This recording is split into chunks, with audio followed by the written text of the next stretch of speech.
Warning: the following show features foul language and crappy opinions said either by professionals or under the supervision of professionals. Accordingly, the Riff Report and the producers must insist that no one attempt to repeat any vocabulary or shoot any malort featured on this show. 30 racks of PBR. That's for you. Amen, brother. All of Florida do better. But also, most Americans listen to trash music. That's biological warfare, brother. Like, They're just being a bunch of bitches. fill me, Satan. Fill me. Yeah, they're like, what the What's fuck going on? Is he pulling out his dick? Yeah, it does. I was just fucking with you. And then we'll talk about it here, live, on the Riff Report. I'm not here to make friends, man. I'm here to talk music and give out shitty opinions, so there we are. What the fuck were we even talking about?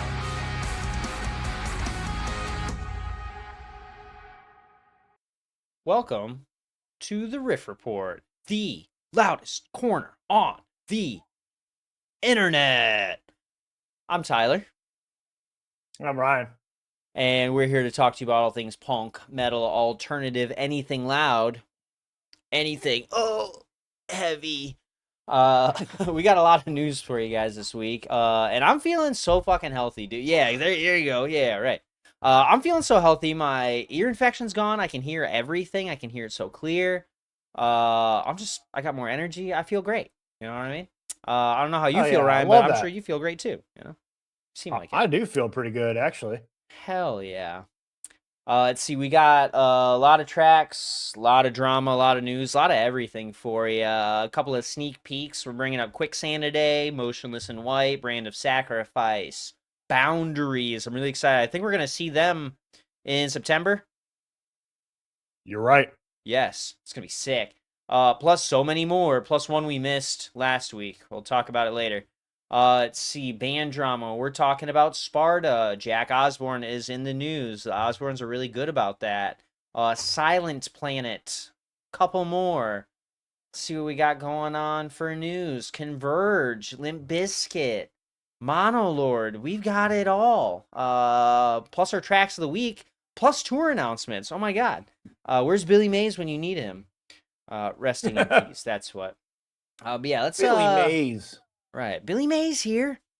But wait, there's more. There's more. Right. I love that guy. Yeah, let's go ahead and shoot the shit, man. I didn't get to see you yesterday because you were celebrating Father's Day in the was rain. Daddy-O's Day. Did you guys end up grilling and chilling? Yeah, we had a makeshift coverage Okay. between my brother's garage and the Uh-huh. pop-up tents that he set up outside of it. Nice. So yeah, I mean, it was raining, but it wasn't like it was for the most part it was light rain. It's a little drizzle, right? Who is Yeah, the drizzle? it was chill. Drank Right. some beers, ate some sausages, watched some baseball, Nice. shot the shit. Oh, yeah. Yep. I love that. Yep. Got to hang out with both of my dads at the same time. Okay. It was good. Hell yeah. Yep. Talking good How old about you, man? Scotty L and your and James Old Hetfield. James Hetfield. Yeah, Yep. right. Nice. Hell yeah. Yep. It's sick. Both of them together. Yeah, I love that. That's so cool. Yeah, I just worked. I was busy. I mean, I am a cat dad, so I made a sacrifice and decided to work so I could support my family. You know what I mean? But it was pretty all right, you know. I got to sleep in a little bit, only a smidge. I think I woke up at like when I would normally have to be at like 10 or 11. I wanted to sleep until 1, but I couldn't. So woke up, just kind of milled about, doom scrolled on my phone, went to work, and got my ass handed to me. But it was fine. Like everything went great. No like sendbacks, no complaints. Nobody was like, "Where's my food?" I'm like, "You're a whole table of 10. It's coming when it gets ready." You know what I mean? Like everyone was super fucking cool, so that was nice. It'll be here when it's done. Exactly, right. When I start bringing it out, that's when. But they were all pretty chill. A couple of them were jet lagged, and they kept asking me like questions that like I'd already answered. Like one chick, I was like, "Hey, can I get y'all some drinks going?" And she's like, "Yes, I'd love a Cobb salad, no bacon." I was like, "That's not a drink, You didn't ma'am." hear She's what like, I "Oh my said." God, I'm so sorry." And then her husband was trying to order like the specials that we weren't doing. And I was nice about it at first. I was nice about it the whole time, but he was like, "I want this drink special." I was like, "I don't have that. That's across the street." He's like, really? I was like, 100%. Yes. Yep. I can tell you right now, it's over there. He's like, all right, I'll get something else.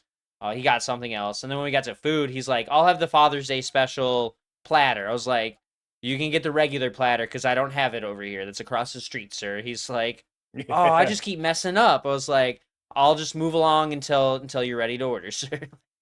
Give you your time. Kind of recover. So, but they were nice. They were chill. Yeah. Nice. It's a lot of fun. Well, Mr. Having a whole day off to enjoy yourself. What were you listening to on that day off? Tell me about it. Let's see. Well, I didn't really listen to much while I was there, because there was no music playing. A bunch of Fair. lame asses. Yeah, right. I don't know how you have a party without music. But Oh, okay. I whatever. was starting to register what the fuck you just said. They weren't playing music? Like, you guys were No, just dude. talking to each other? Nothing in Yeah, the and background? What the fuck? Well, there was baseball on, but all right, I guess.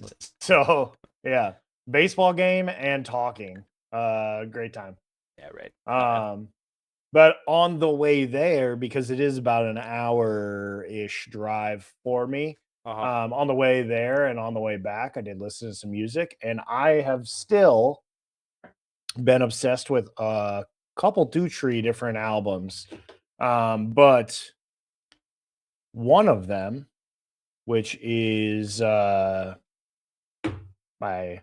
which features my track of the week, is the album Barely Here by Koyo. I've been Hell listening yeah. to that ever since it came out. Yeah. Pretty much nonstop. Some of the other albums I was listening to that new Death Lens album a lot. Yep. I've been listening to Still Suffer quite a bit still. And then I'm still on Cold to the Touch by Angel Dust, man. I've been Nice. listening to those 4 albums on rotation. I bet that's quite the a one bit. album out of all that you have listed that I've barely listened to. It will pop on. Fuck, what playlist? Sometimes when I'm in that like alt kind of punk playlist in the morning at work when I Yeah. think I can get away with it, and I'm never able to.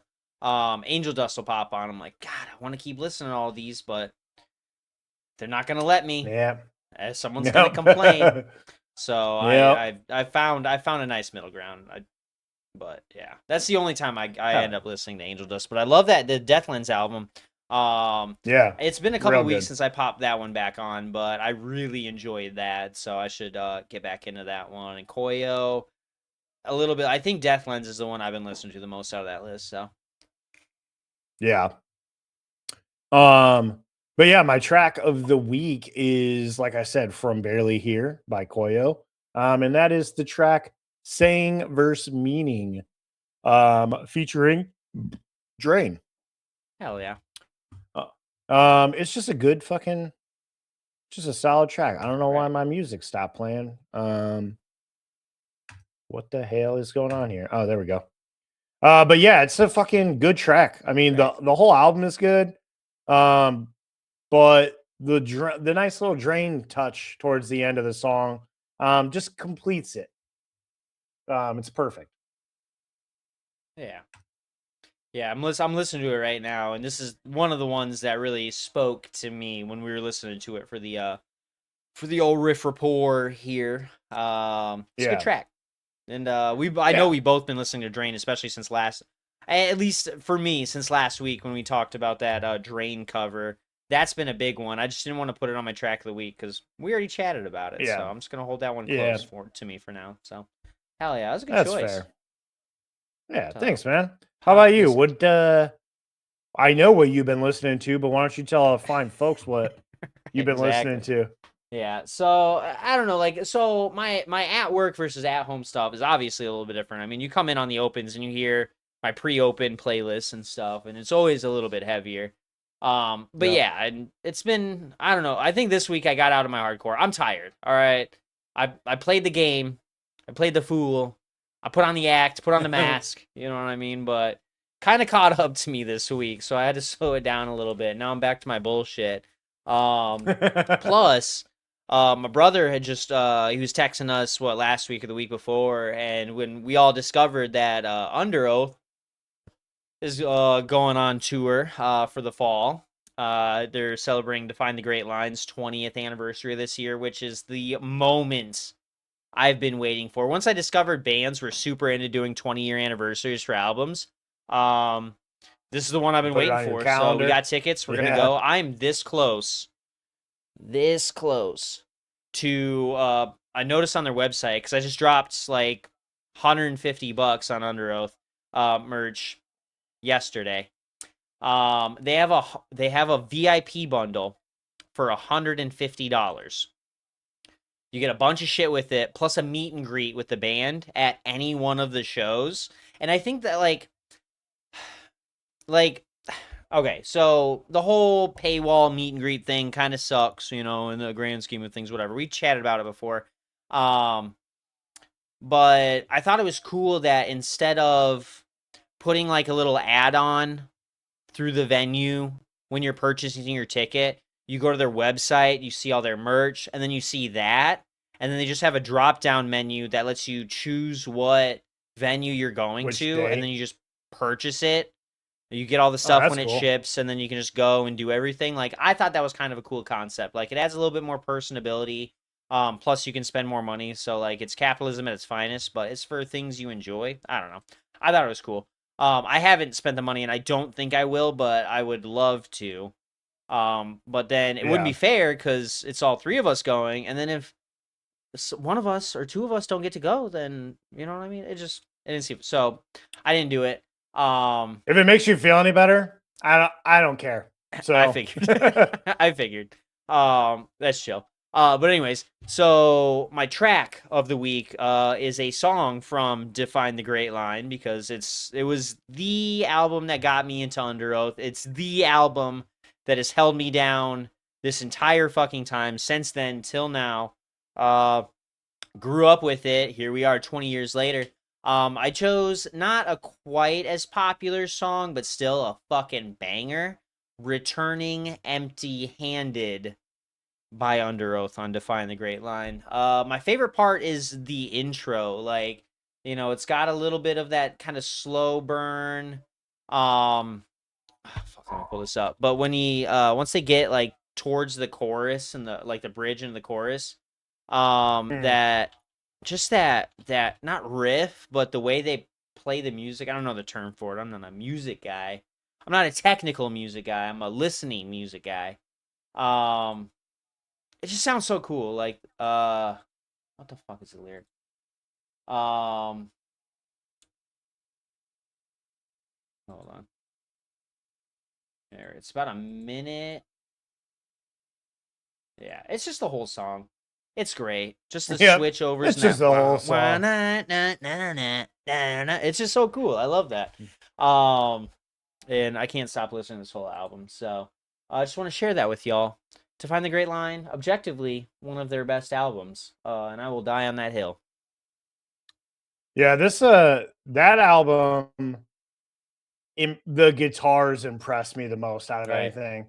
They're the tone that they worked into their guitar, and Right. then just the like chaos a little bit. It's like, I don't know, the guitars are just kind of like all over the place, but like it But in a works. cool way. Exactly. Right. Yeah, it works. It doesn't feel like a mess. It's just like, what the fuck are they doing right now? Exactly. But yeah, I agree. This is a underrated track. I didn't recognize the name of it, but then as soon as I started listening to it, I was like, Exactly. oh yeah, this one, right? Exactly. Yeah, it would have been so easy to pick. Moving for the Sake of Motion, Writing on the Walls, right. Moment Suspended in Time, like, which honestly, A Moment Suspended in Time is like my favorite track on that album. But I needed to do something a little less prevalent. You know what I mean? Pick something like, let you guys remember a different song from that album. So yeah, solid fucking track. Oh yeah. Oh yeah. Well, let's fucking get into some scene and industry news. How about that, Tyler? Let's do it. Let's duet. All right.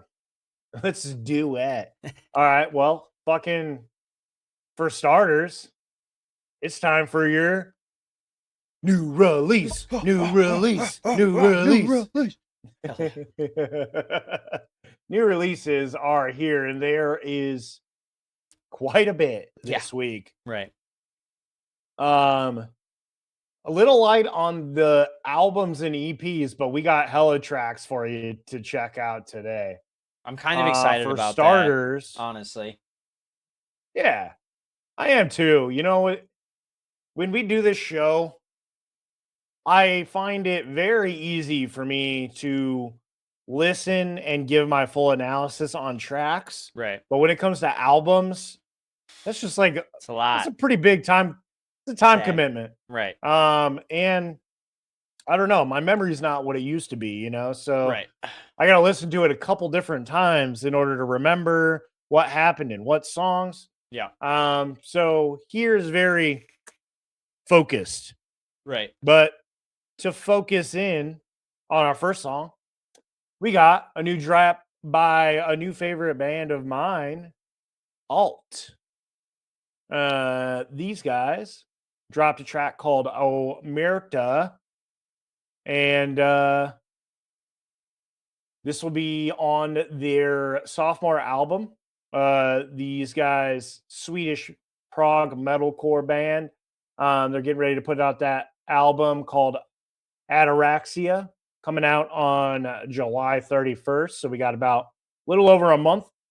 But that's coming out on Century Media Records.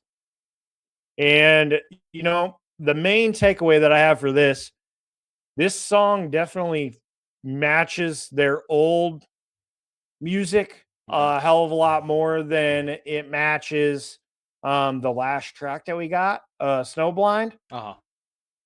I've come to figure out that Snowblind is kind of an outlier in their discography, Gotcha. which is a little bit of a shame because I really like that song. That's what got me into them. But this one was pretty good too. It's definitely got some like new metal elements. Right. There's definitely some electronic shit. There's some like scratchy stuff later on in the song. Yeah. Yeah.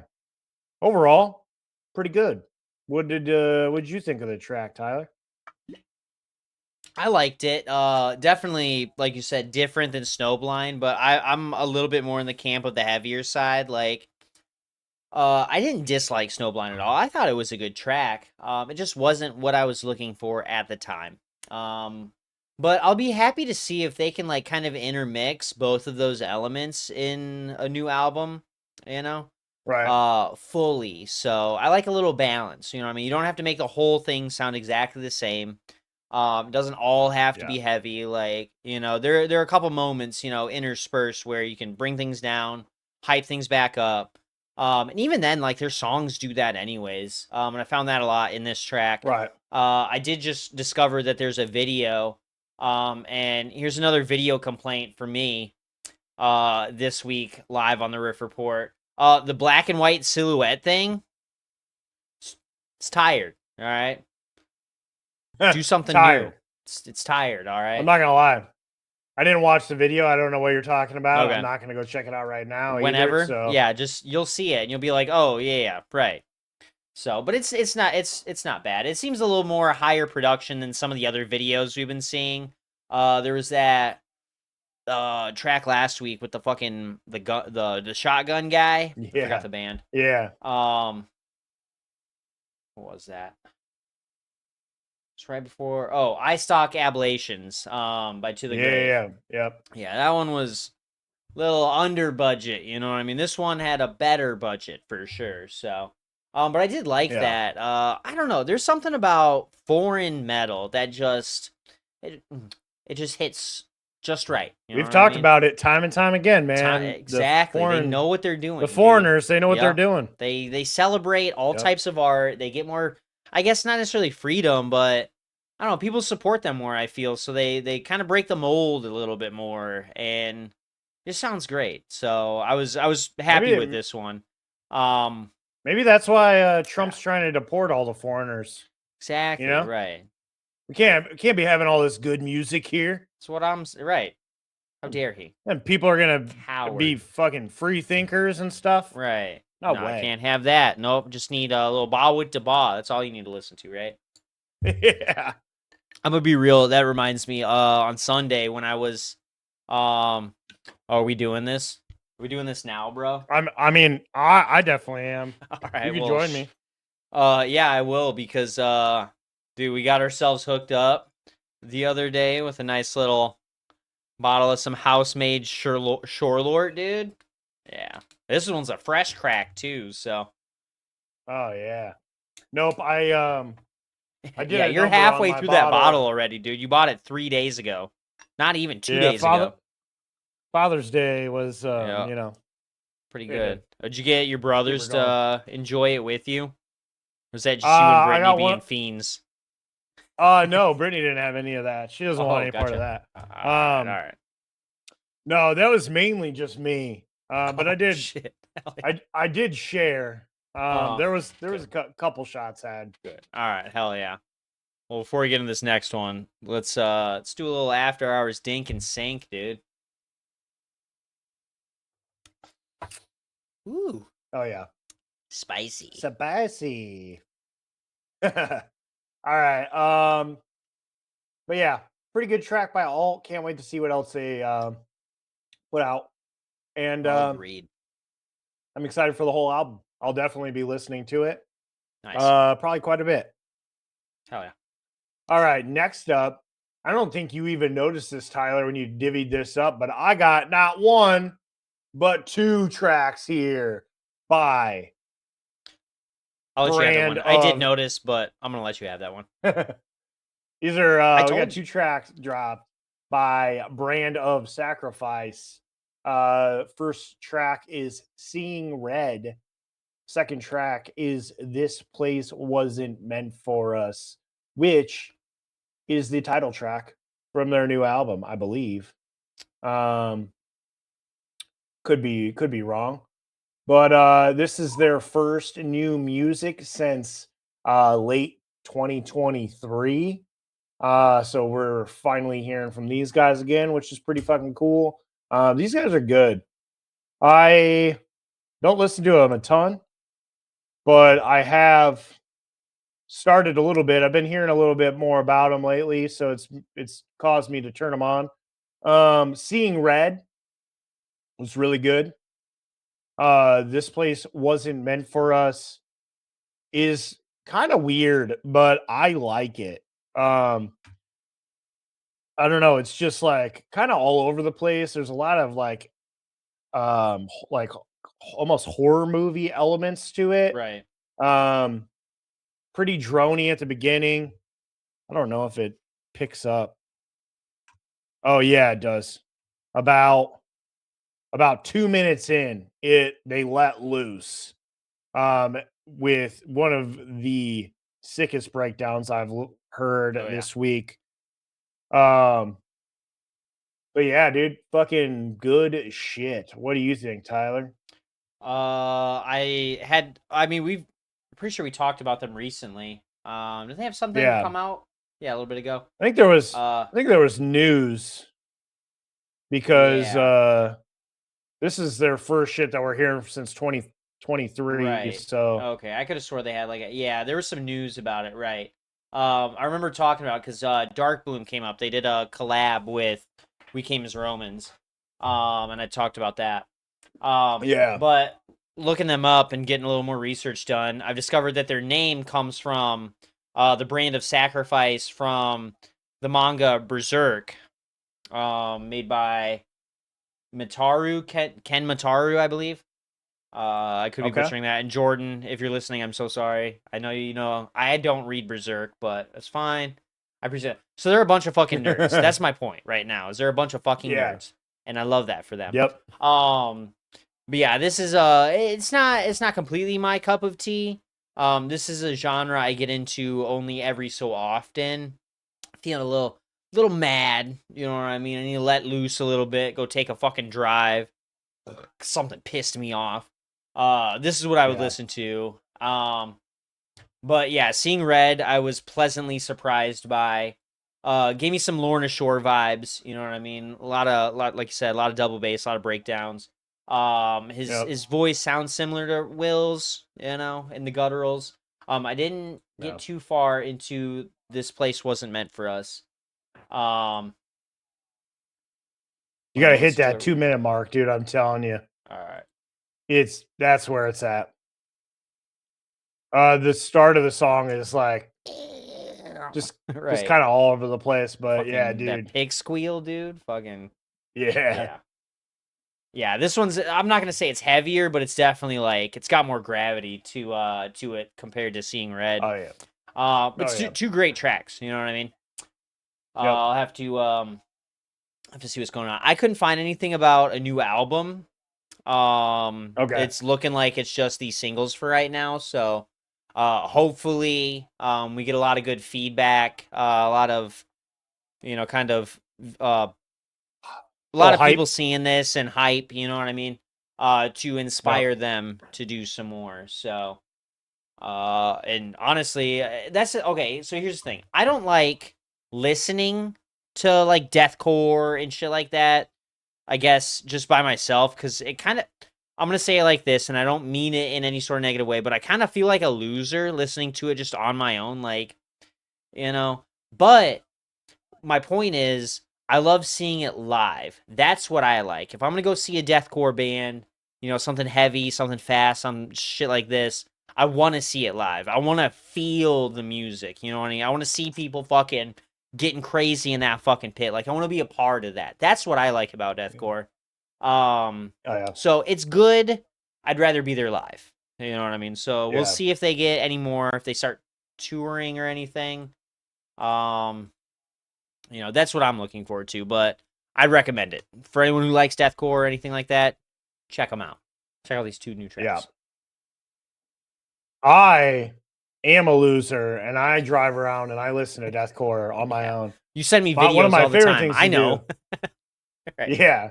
What I like to do is I like to drive through downtown St. Joe with all my windows down and my music cranked. Yeah. Make people think that I'm a fucking psycho. Hell yeah. I love that for you, dude. Yeah, it makes me feel good. I just want people to think I'm really fucked up, Exactly. And then that way they're not riding your ass down the road because they're like, this guy's gonna get out of his car. He's probably gonna fucking eat us alive. Like, yeah. Right. Yeah. I don't care. I don't drive with a gun on me for very specific reasons. But I do have knives on me at all times. Hell yeah. I'll stab you in the neck with a knife. Right. Love that reference. All right. I'm just kidding. I will not do that. But anyways, let's move on to the next track, the last track that I'm going to talk about before I pass the mic. And that is R.I.P. by Motionless and White, featuring Skylar Grey.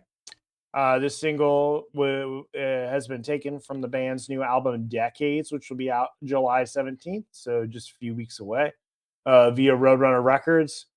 I went into this expecting to absolutely hate it, and I didn't. I didn't hate it.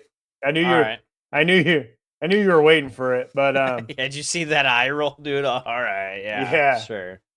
Well, I turned the track on and I heard Skylar Grey singing, and I was like, right, this sounds like a pop electronic song, right? And I was like, this song is gonna suck.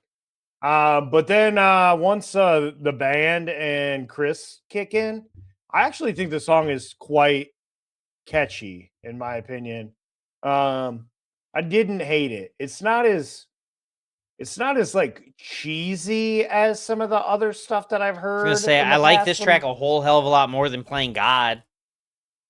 I'll give it that. It's better than that one for sure. And I didn't mind that song either. I guess I'm just turning into a Motionless fan. I guess so, which dude. is weird. That's crazy to me, dude. I don't know, like you exist on both ends of the spectrum. Like you will listen to the heaviest, the darkest, the gutturalist, like just the nastiest, grimiest shit, and then you come out of left field and be like, I love this nice, soft, like clean vocal only, like ambient track. It's so good. I'm just like, who the fuck are you? Like, it doesn't throw me for a loop anymore. But like, I am an anomaly. You are. You definitely are. It's crazy. I like lots of different kinds of music, dude. The only kind of cool. music That's that I fine. don't like is Right. music that sucks. Yeah. Exactly.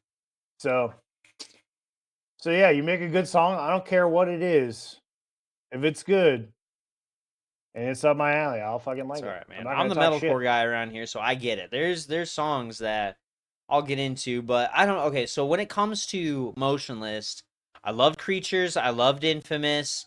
Little bit of Reincarnate, but that's Reincarnate is where I dropped off. So it's been 12 years since I really got into Motionless, and they've just kind of changed. You know what I mean? They've evolved. They've become a little bit different, and that's fine. They've gotten really prevalent in the scene. I know a lot of people like them now. But I just chased those moments back in 2000 fucking what, 10? Yeah, when Creatures came out. That Motionless was my first show. It was an Escape the Fate Yeah. tour, and I'm not Yeah, I supporting remember you Escape the saying that. Fate. Exactly. Motionless was my first like good show. So, Yeah. I have a special love for them. But it's the stuff that they've been doing now. It's just not really something I get into. You know what I mean? So, if you All like right. this kind of stuff, hey, I support you for that. I'm not going to judge you for it. I'm not going to listen to it and don't shove it down my throat. That's all. You know what I mean? Yeah. But you're not. I'm not saying you are. I'm not saying anybody is. But there are I'm not people out pushy. there. They're like, oh my God, like, Chris Motionless is so talented and he's got blah, blah, blah, blah, blah. I'm not going to listen. I don't care. I don't. Yeah, I mean, I'm not gonna lie. I pretty much hate everything else about the band. I don't care for their name. I don't like their imagery. I don't Right. really like their artwork all that much. All right. Um, But if you yeah, can I don't ignore know. all that, exactly. If you can I just cover your and eyes just and not see and just any strip it part of down to the that. music. Right. Yeah, just strip it down to just the music. Exactly. I'm game. I went Hell yeah. to I saw Knocked Loose open up for Motionless in White, and the What? people Okay. I don't judge. I'm not judging people, Yeah. but the crowd that was waiting in line, I Yeah. could tell which ones were the Uh-huh. Motionless in White crowd fans, Me you at know? Louder Than Life waiting to leave when Corn started playing, dude. I saw them just filtering in with their fucking their Yep. little tight knot dreads and their 10-foot body odor. I was like, I'm out of here. I can't stay here anymore. Yeah. Like this is I know what you're here for and I'm not. All right. I get it. I get it. Yeah. Yep. Hell yeah. Yeah, I'm not here for it, but I dig this track, so good job, Motionless in White. Sick. All right. Hell yeah. At least you can be objective and I can't. So that's fine. Moving Yep. on. I'll take over for a second. Let's see. We got a new track by Extinction A.D.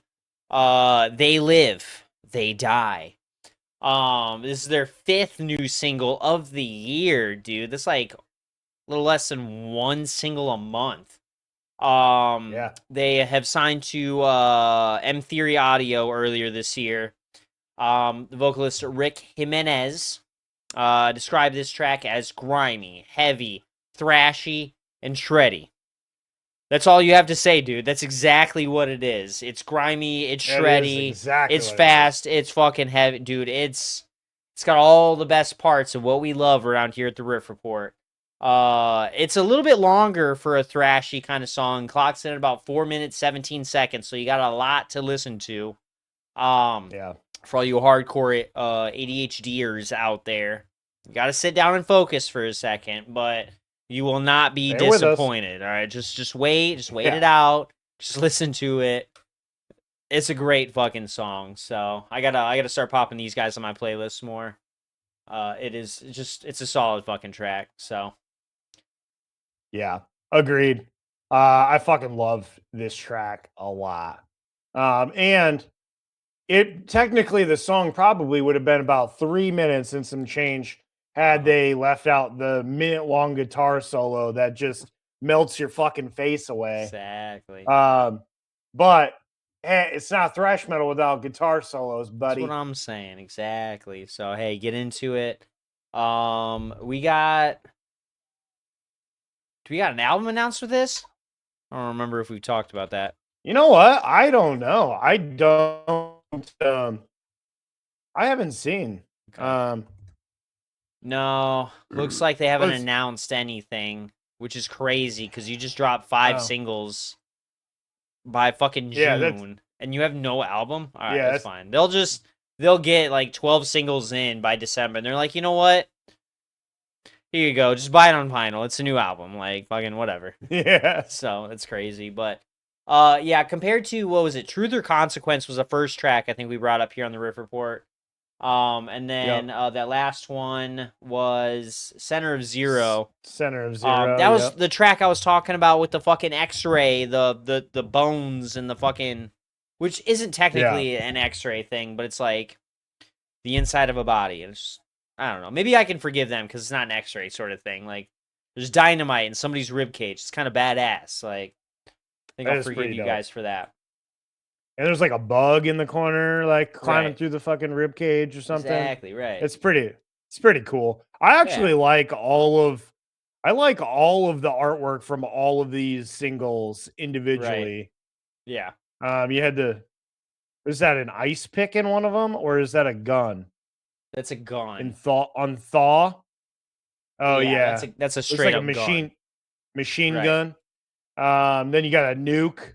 We had a saw, a chainsaw. We got with the body with the dynamite.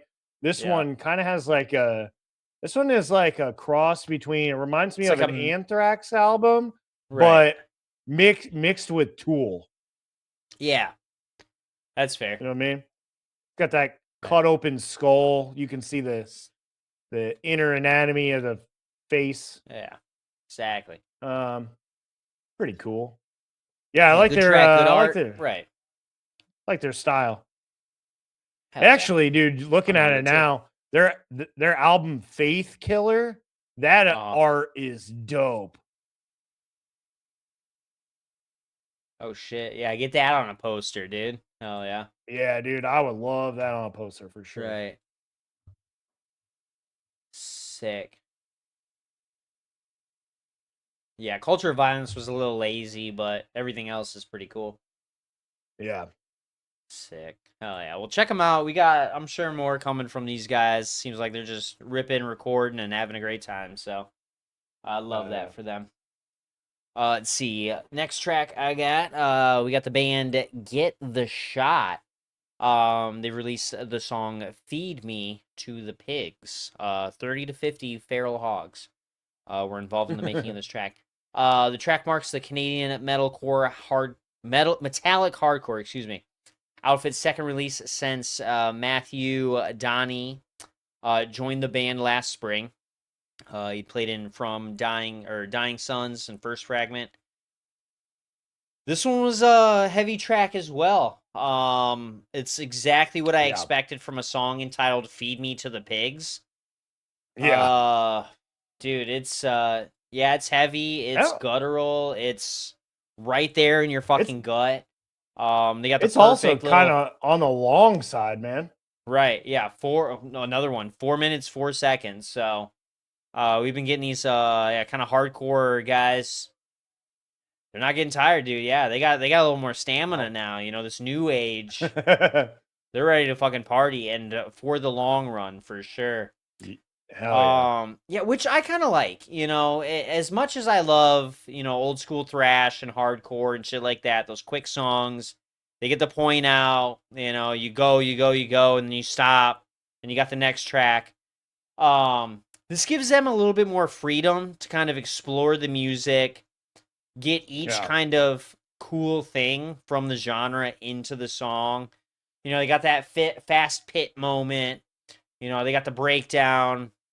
I don't remember a guitar solo in this song at all. No. Which is fine.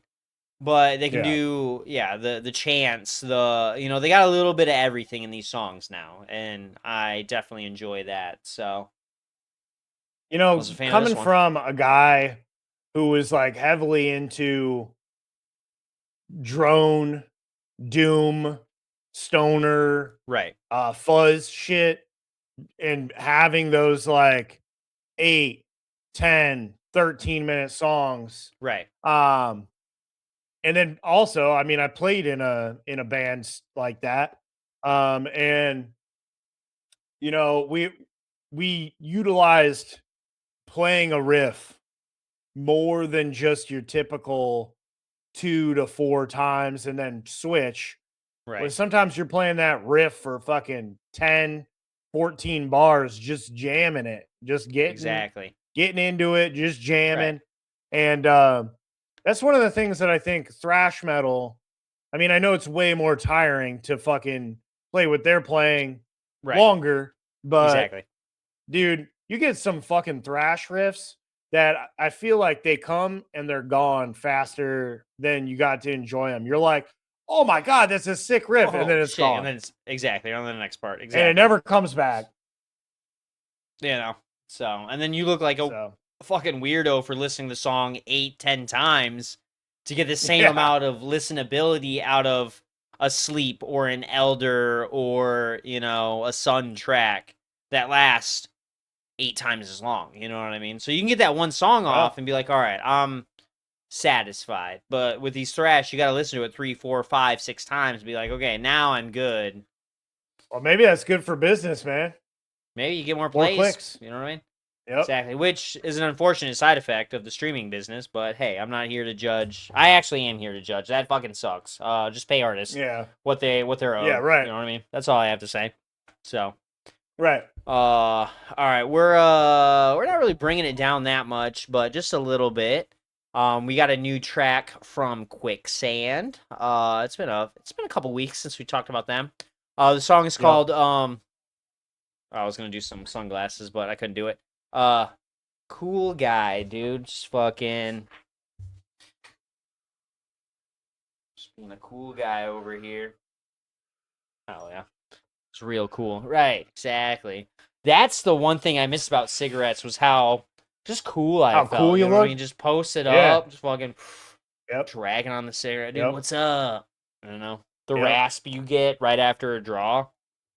Yep. But I don't miss cigarettes at all. No. So yeah, a couple of cool guys talking about the song "Cool Guy" by Quicksand.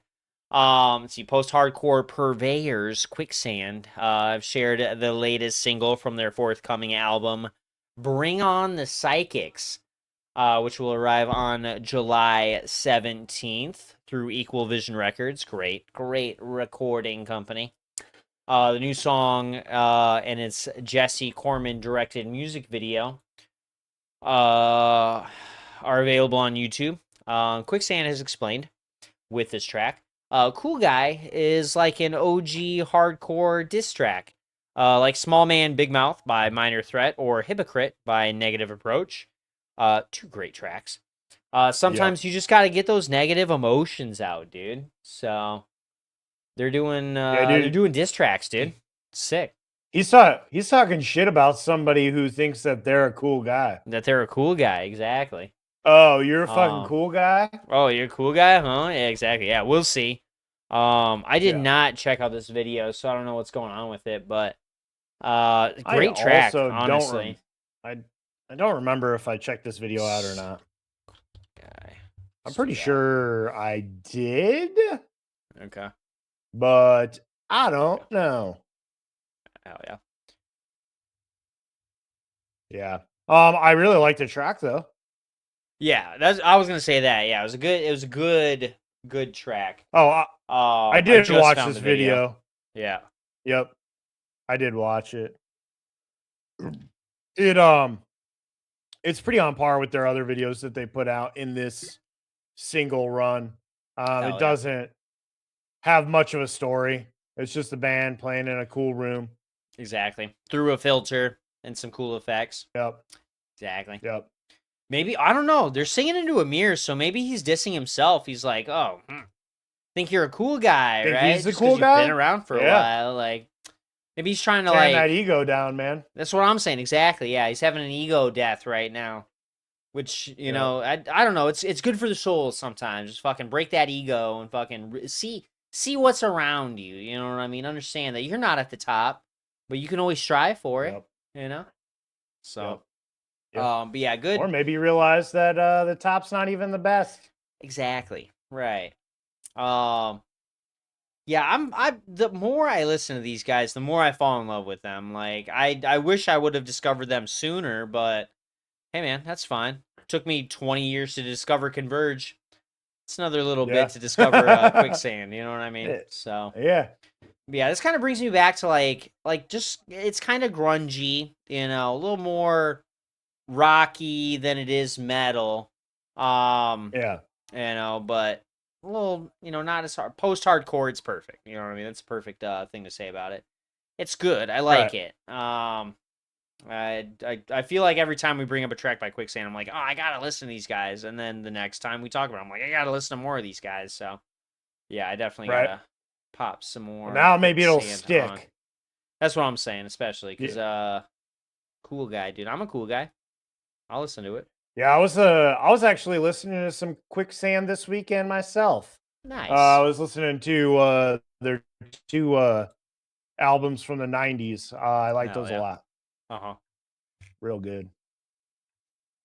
All right. This next track that we got. Who we lit me the fuck up, buddy. Yeah.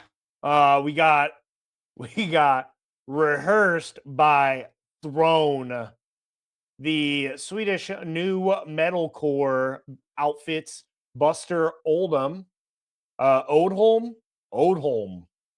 I love that name. Yeah. Right. He handled the track's production, mixing, and mastering. And we got a music video accompanying the track. I don't remember if I watched the music video other than the little teaser that I saw on Instagram.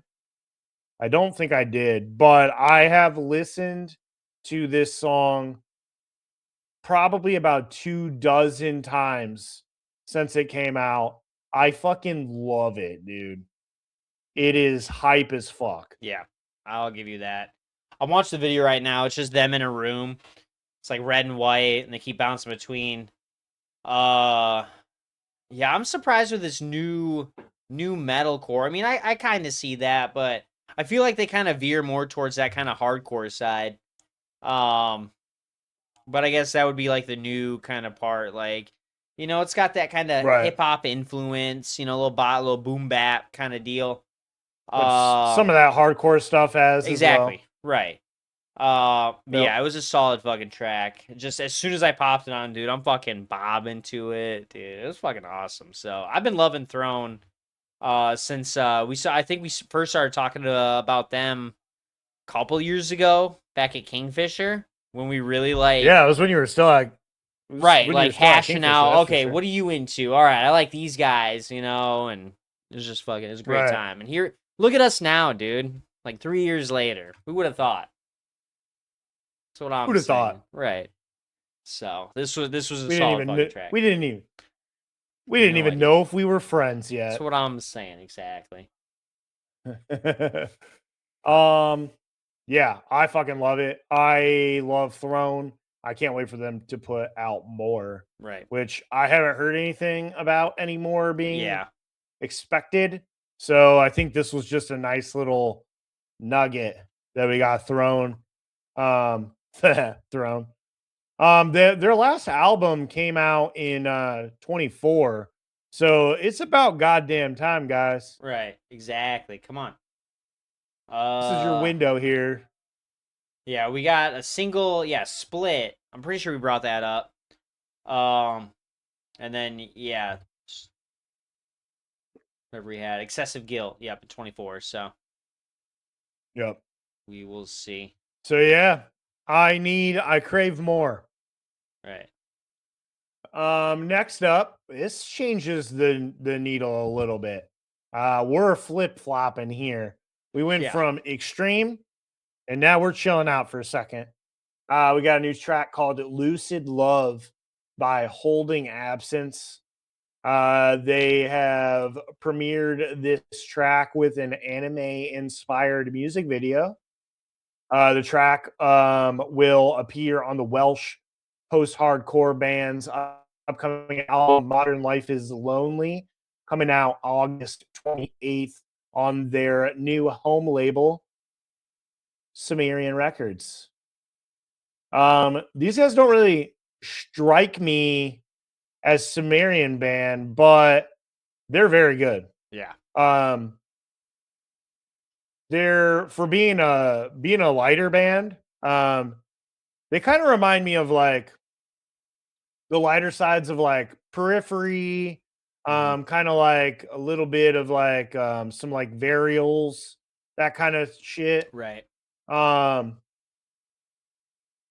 like proggy, genty a little bit in the guitars, but like overall pretty light and melodic. But I dig it. This What about you, dude? song just specifically reminds me of Post-Human Next Gen, like what Bring Me the Horizon was doing the last couple rounds. You know what I mean? Yeah. Little electronic, some more, like you said, proggy guitar. Some more, I would say a little more technical kind of drum fills that you don't really expect, but yeah, it's funny that because I didn't even read that there was an anime inspired music video on this. I was just like, oh hell yeah, Holding Absence, like cool. And I just stopped right there, and the first like 20 seconds of the song was like, this sounds like it could be an anime intro. And then as soon as I'm thinking about that, you mentioned like, yeah, anime inspired fucking. I was like, oh, perfect. So, I'm watching it now and absolutely loving it. So that's pretty cool. Oh yeah. I love this TV head character. Reminds me of one of my favorite animes, Fooly Cooly.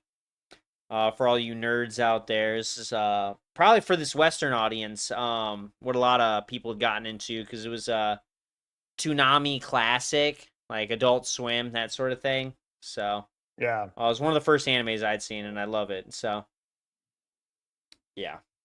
But besides that, the song was pretty good. Like I said, reminded me of like Next Gen. I really do enjoy this song. It's just a solid track, Yeah. So, I agree. we'll just see. When we getting that album? I was August 28th. So we got a little bit more time. We'll have to see. Maybe they got some nerdy anime fucking merch coming out too. We'll maybe you'll have to check that look out. that up. That's what I'm saying. I'm gonna look I it was up right now. I was checking out this Fooly Cooly that you speak of to see if I might have recognized it. Uh-huh. I do recognize the TV head character that you're talking about. Yeah. But If you want, I got an omnibus. If you ever want to read it, just say it. Oh yeah. I am noticing the Vespa in which I lag. We talked about that. Yeah, you're into that. We talked about that. You were looking up. I don't remember what the fuck you were looking up, but like either Vespa or something. And I think I was looking at it was when I was looking at Crunchyroll, I think. Yeah. A couple weeks. Some weeks ago. I don't remember. Yes. Either way. Yep, Right. I am a Vespa guy. I own one. My bathroom is decorated in Vespas. Yep. Hell yeah. Nice. All right. Next track we got by a band that I think I'm new to. But that is Home Wrecker with a period. That is very important because when I went to go look these guys up, I did not put the period. It brings you to a totally different band, which I'll talk about in a second. But they released a new track called The Suicide of the Summer. Metalcore outfit Homewrecker will release their debut album, never knowing when, but knowing this will end on August 28th on Prosthetic Records. Ahead of the album's arrival, Homewrecker have premiered a music video for the single, directed by Aaron Devaney. The band notes they should not be confused with the Ohio-based Homewrecker, who disbanded in 2020 amid numerous allegations. Hell yeah. Yeah, It is very imperative to the band that you do not mistake us for the band of allegations. We are not that band. Right. Hell yeah. I'm glad they got that cleared. They cleared the air on that. I feel like we've talked about these guys before, like some time ago. Yeah, I don't know. From what I'm seeing on Tidal, this is the only track by this band Okay. on here at all. That's crazy. So Okay. yeah, not sure. Right, exactly. I don't know. Maybe we talked about the Ohio-based one with the allegations. I don't know, man. They disbanded in 2020, so I don't think we did. But I'm maybe. looking at this album art and I feel like I recognize it. I don't know why. Maybe there's another band with something similar. That's probably what it was. I don't know, but it seems familiar. Yeah, Yeah, I don't. I'm on Bandcamp. I'm on their Bandcamp to see what else they had, and this is the only track that's out. Yeah. Crazy. All right. Well, that's cool. It's a good song for sure. I'll say that. It was a good song. Yeah, pretty heavy. Right. Yeah, we'll see what else comes. Yeah, this the vocals I don't get a lot of not many, if any, clean vocals, just screams. But the vibe of those vocals remind me of this band that I used to listen to, Dead Poetic. Whereas they had, a mix of, screams and gutturals and fucking clean vocals. These guys just do the dirty vocals. That's it, but it's good music, good vocals. We do got some clean vocals in the middle there. Okay. Around like the 55-second mark. It's very light. It blends into the music, but there are clean vocals there. Okay. Yeah, kind of some like little shoegazy, just like low, like droney kind of stuff. Yeah. Yeah. Right. Light, heavy on the reverb for sure. Yeah, exactly. So, but yeah, good song. I'll be looking forward to this album when it comes out. It's pretty cool. Some cool music, dude. Very good. Hell yeah.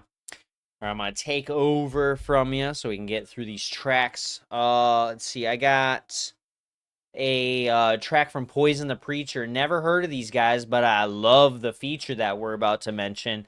The song is called Things I Want by Poison the Preacher, featuring Jem Xiao from Speed. Let's see, they've released this new single titled Things I Want, featuring guest vocals from the frontman of Speed, Jem. Track will appear on the Colombian crossover Outfits forthcoming EP of the same name, due out on July 17th through Seek and Strike.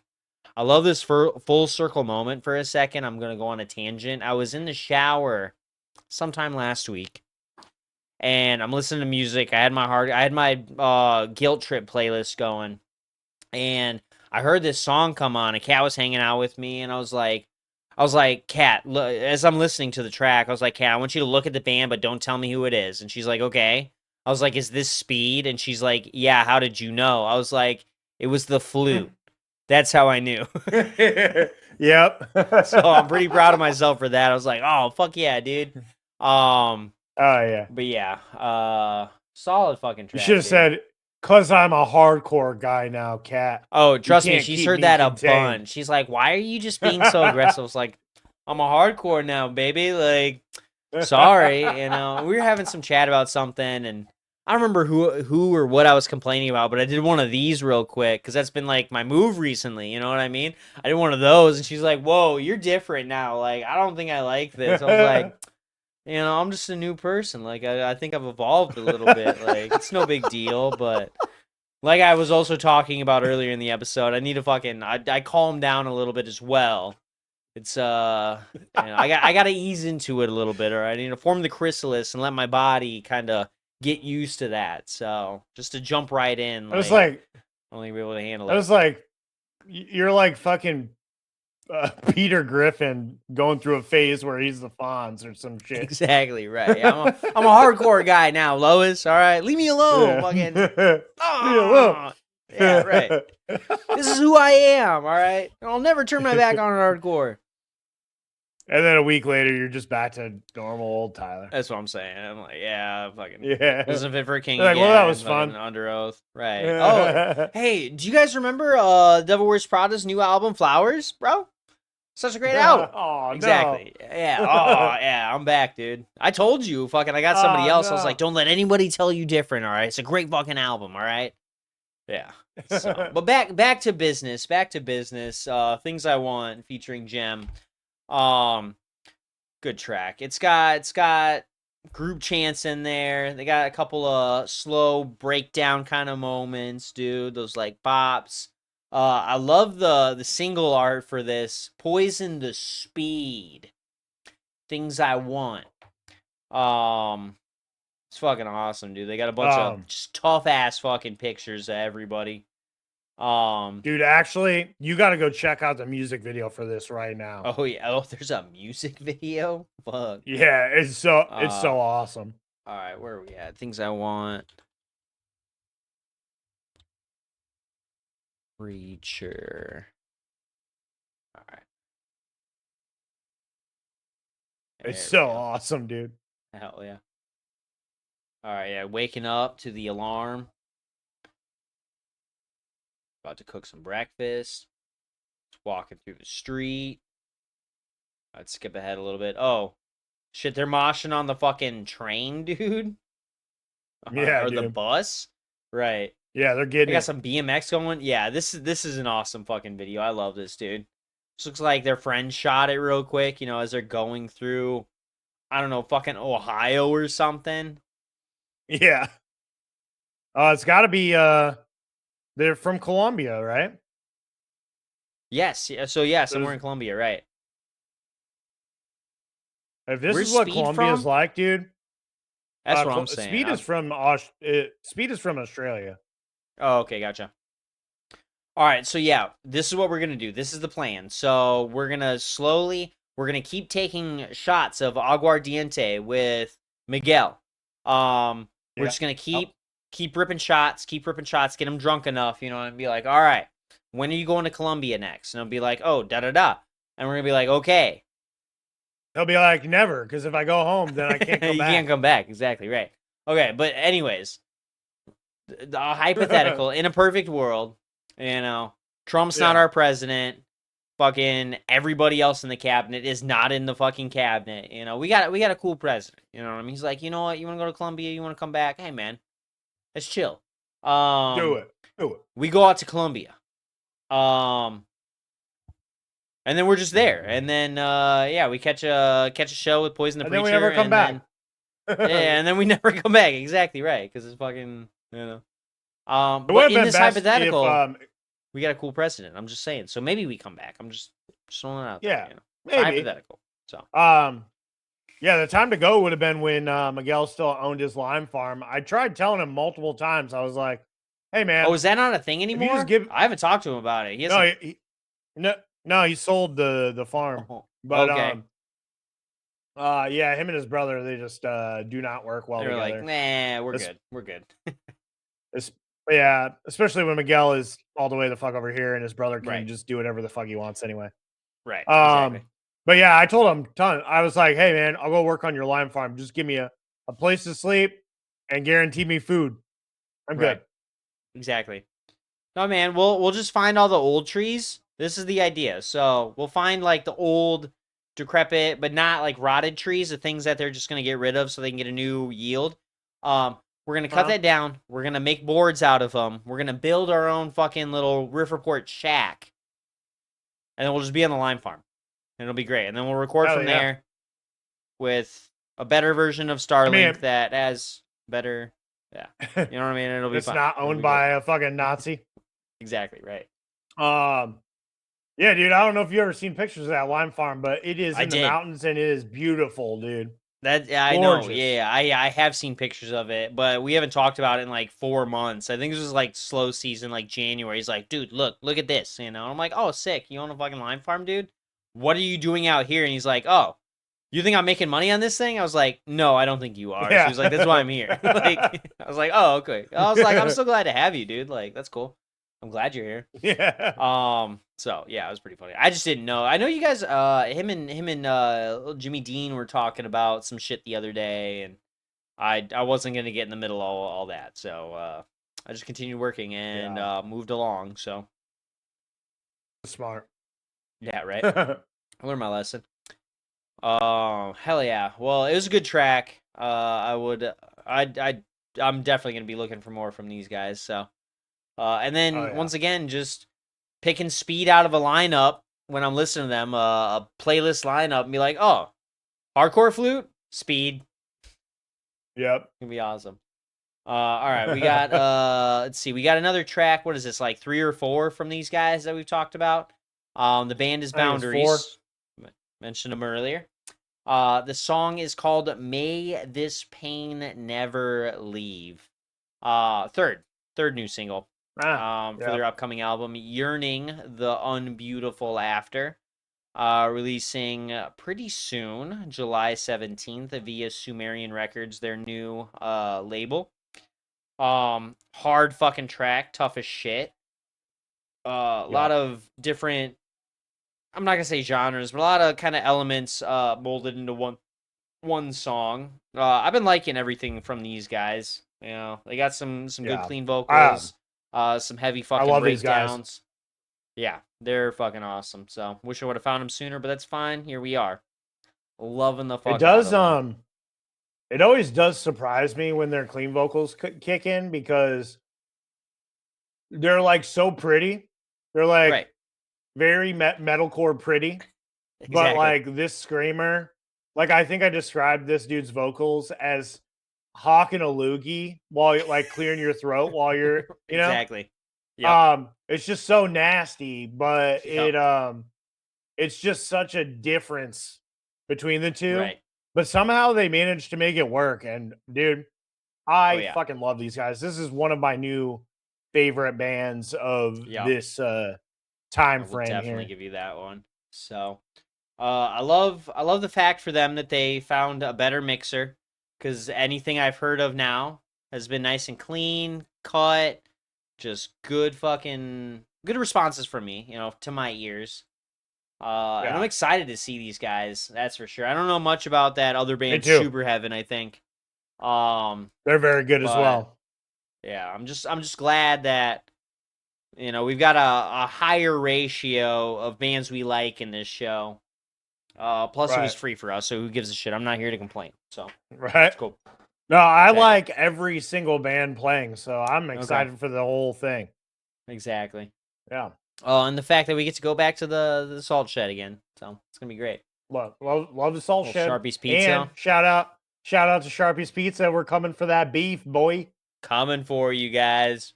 Back. The boys are back in town. The boys are back in town. Hell yeah. Yeah, and I'm leaving with a t-shirt this time. I don't know if we were talking about this at the bar or sometime on the Riff Report, but I'm leaving with a t-shirt and a nice full belly and a little bit of a buzz, dude. It's perfect. It's the American dream, all wrapped up into one greasy package, dude. So I do think this time around I'm getting myself a Sharpie's hat. I need a hat. You getting the trucker hat or you getting the corduroy, dude? I'm not a corduroy guy, so I'll probably do the shot hat.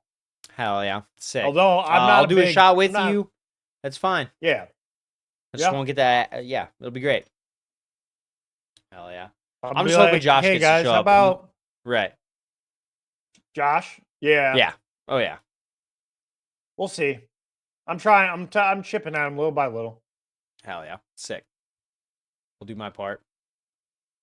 Alrighty. I got one more track to talk about, and then I'm gonna let you take it over for a second. We've got a track by the band Drown in Sulfur, new band for me. New Moon Rising on Florence. This is an Italian blackened deathcore band. They got a new single. This is the first to feature their new members, Manuel Riboldi, Cyprian Grigore, and Eric Bellin, the most normal name in the whole band. Let's see, drummer Domenico Francesco Tamalia. I'm Dude, sure that's I'm amazing. butchering all those, but is the only returning member from their 2025 release, Vengeance. I gotta figure this the fuck out. What the hell happened, dude? I don't know. I didn't. I fucking wrote that down and I didn't even fucking dig into it. Right. Yeah, I don't know what happened, but I'll tell you this much: this fucking band is dope as This shit hell. rips, dude. Yeah. A lot of Yeah. double bass, a lot of fast fucking metal going on.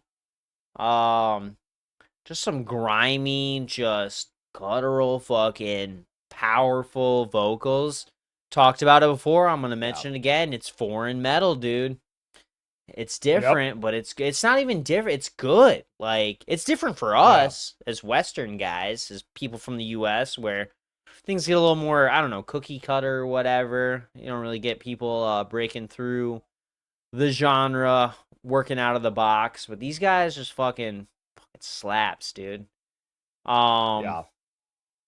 Listening to this track right now reminds me of the first time I heard Whitechapel's "This Is Exile." That's the vibe it gives me. Like, and the fact that they can do this for me at this time, at this age, you know what I mean? It's just, it's killer, man. Yeah. So the I'm just doing a little digging on the artwork's rest pretty of the fucking band. dope. Yeah, right. It's like a tarot Artwork's card. dope. Right. Yeah, right. They're looks like these guys are corpse paint guys, Yeah. Oh, for sure.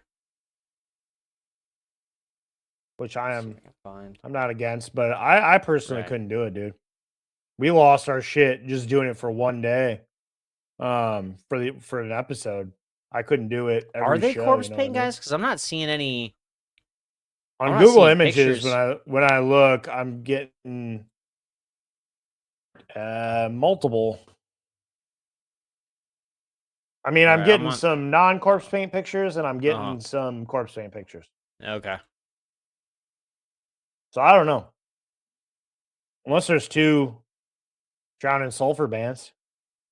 Maybe it's just old school versus new school. Maybe all of the corpse because they paint just signed to people. somebody. Who'd they sign with? No, they haven't. No, that's not anybody. Hold on. Yeah. Oh, I don't know if they've. So I'm looking at that picture too, and I don't. None of these. Oh, so that's the old band. Yeah. Domenico is the only name, but yeah, Danielle, Emmanuel, and Chris Lombardo. That's a crazy Yep. They're all connection. gone. Yeah, they're all gone. So, the pictures I'm seeing, So they now just we like just got like now we got normal dudes. guys. Right. All right, whatever. Which, hey man, I love that for Who- you guys. That's cool. You got rid of the paint and fucking you elevated your sound. So Yeah. kind of the They were like, we corpse don't need to paint weighing you anymore. down. We actually make good music. We're cool. Exactly right. We don't need all the extra fucking frills. So, but yeah, I found this. I was on their Facebook and I found this tough ass picture of the. I'm assuming is the drummer. He's sitting in front of his kit. And he's just staring into your soul from right in front of his kit, dude. Oh yeah. I love that for you, Hell Domenico, dude. I'm looking forward to more from you guys. So, but yeah, solid fucking track. Check him out. Drown in Sulfur. Oh yeah. Well, speaking of corpse paint, we Yeah, got right. a new track. Perfect transition. We got a new track by Behemoth. The track I Sculptor. They've shared which is the title track for their upcoming release. The album will be available physically on September 4th via Massacre Records and digitally via Nuclear Blast Records. This shit was pretty good. It's pretty typical Behemoth. This one's a Yeah. slower, more like chanty Yeah. kind of style song. More ritualistic, you know what I mean? Right. But overall, pretty good. I like their more aggressive stuff usually, but this is good. Kind of reminds me of like black metal Gojira. Right. Yeah. I'll give you that one. Did you see the video at all? It goes kind of hard. Yeah, I think I did. Okay. Like, it actually tells a story. You know what I mean? Like, you don't just get clips of the band in a room Oh yeah, I where did. it's like dark and gritty and shit like that. Like, it tells a story of like a sculptor. I don't know, like making people or something. Like, it's kind of crazy. Yeah, is that It's like a Nurgle whole. himself? It's like an actual as video. Like, it's a movie. Yeah. Yeah. Yeah, that's Sick. dude. That's I'm honestly that's the music video that I appreciate the most. Mhm. If it doesn't show the band at all, I don't give a fuck. As long as it's cool. I don't know. I guess I'm gonna say at Get this point, I kind of creative. prefer that. Like, I don't give like I care about the bands, you know, especially the bands, because if I'm gonna watch your music video, I'm gonna have to like your band first. Right. But yeah, if you maybe I mean maybe some of the guys in the band, I don't know them visually. Maybe they're incorporated, but they're not sitting there. They're not doing those ego poses and cutaways where it's like, oh, watch us play the music while we tell this story, like so you know that we're a band or whatever. Like these guys don't fucking care. Like they're Right. just like, we're gonna sit here. We're making music to tell a story, to make the music bigger than it actually is, or what it should be. You know what I mean? Right. And I love that. Like, if I could just not see the band playing their instruments, ruin the immersion and all that, I would prefer that. And they did that with this for sure. So, yeah, the vocalist is in there singing, I'm pretty sure. So, which is fine. Yeah. Oh yeah. Well, Solid good fucking- track. Cool. Right. Cool work on the music video. Yeah. I both Tyler and I appreciate it. Next up, we got a track by new band to me, Save Us. They put out a new track called Death to Something. This is a trans and let it and at God damn. You got it. I'm having a stroke. Transatlantic alternative rock and metal group. Jesus Christ. This is their second new single since signing with Solid State Records and Tooth and Nail Records. It's funny that you this said track, Jesus Christ and then immediately went on to say, oh, they're signed to Solid State and Tooth and Nail. I love that. Yeah. It worked out. That's the point. Yeah, Save exactly. us. Right. You got it. Save me. Right. So yeah, obviously these guys are a Christian band. But it's a good song. It's got that snowy mountaintop kind of feel. Exactly. You know what I mean? Yeah. Oh yeah. Snowy mountaintop music. Yeah. Hair's blowing in the wind. Some guy singing to his girlfriend from the top of a mountain. She is Right. nowhere near. She's down in a field, wondering where he's at, wondering when he's coming home, dude. But he's on a spiritual journey. Right. Exactly. Yeah. He's lost on a mountain, and all he can do is sing about it. Exactly. But overall, I like the track. What do you think? Did you get to listen to this? Yeah, I gave it a listen to. Not too many. I think I ripped it twice in my headphones. It wasn't as exciting. I was looking forward to it. Seeing the attachment, you know, the whole Solid State thing, because you know me, I'm a Solid State tooth and nail guy, through and through. Yep. And like the intro was cool. It left me wanting, and I was expecting more, and then it just kind of like kind of deflated me a little bit. Like once they actually got into the song, it was about, what was it, I'm about 117, 120. You know, it's building up, Where are we at? Yeah, and then 130 hits, and it's just like I just expected more, and then it didn't. So I was a little Yeah. disappointed in this song. It kind of just kept going at that point. Exactly. I'm just like, oh, I got blue balled on this song. That's what happened. You're not gonna go anywhere. It's not gonna Exactly. get better. It's not gonna come on, right? So I don't know. I mean, and it took a while. I scrubbed through a little bit, and then it finally starts getting bigger around the 3 minute mark, and it's like it took you guys that long. Like, you know, I don't know if they could figure that out. If they could make the song a little bit bigger, a little bit sooner, I think I might enjoy them. But it's got those, we've talked about kind of that Bad Omen feel. That standing on a mountain. Who was it? Snow, kind of snowblindy, that mountaintop kind of, that sort of stuff. But at least those guys like know how to entice their audience and not leave them wanting for more. This song was not that. So hopefully they figure that out and I get something a little bit bigger and heavier. So and it doesn't need to be like deathcore. It doesn't need to be, metal. It doesn't need to just needs to be sit there and more. Exactly. Just more put a power. Bit more in, more power. Exactly. More power. Right. Yeah. More power. Exactly. More energy. More passion. More energy. Right. Exactly. Yeah. Right. Oh yeah.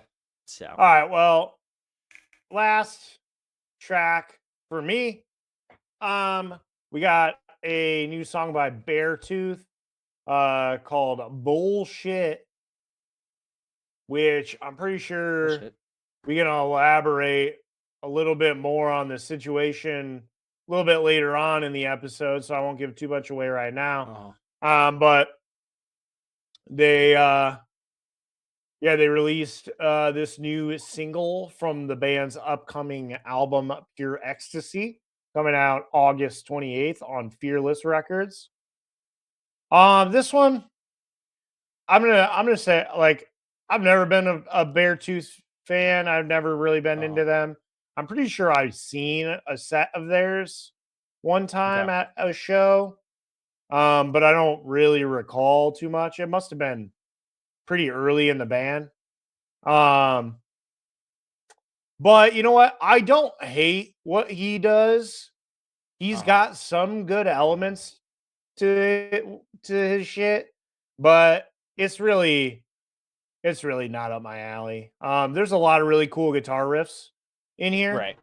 Yeah. And I think his screams are pretty good, but I'm not a big fan of his I liked poppy, Caleb clean better stuff. in his run in Attack Attack.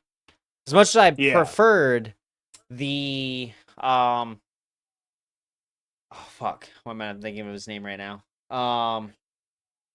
Austin Carlisle. Like, I'm an OG Attack guy for sure, but I did like Caleb a little bit more in Attack compared to what he's doing with Beartooth. You know what I mean? I remember when they first came out and it was exciting, it was cool, but I'm all right. You know what I mean? I'm trying to think of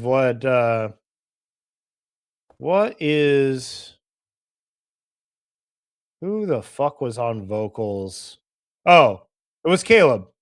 On Attack Attack's self-titled album, their second album. That was my favorite by them. I didn't really listen to too much. Sexual Man Chocolate, right? Yeah. Yep. Yeah. Smokeahonis, AC 130. Those were some of my favorite tracks. Renob, Nevada.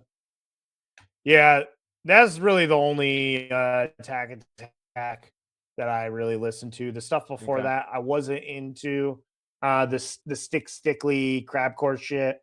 But yeah, I liked that second era heavier version of Attack Attack. Right. Fair enough. It's fine. That'll give it to Mhm. you. They definitely elevated their sound a little bit. All that. Yeah. Yeah, this But I Means did War see was a good album for sure. And that was Caleb too. I did so. I did see Austin Carlisle with the band, I think at a Warp Tour when I went Oh, nice. one year. Oh yeah.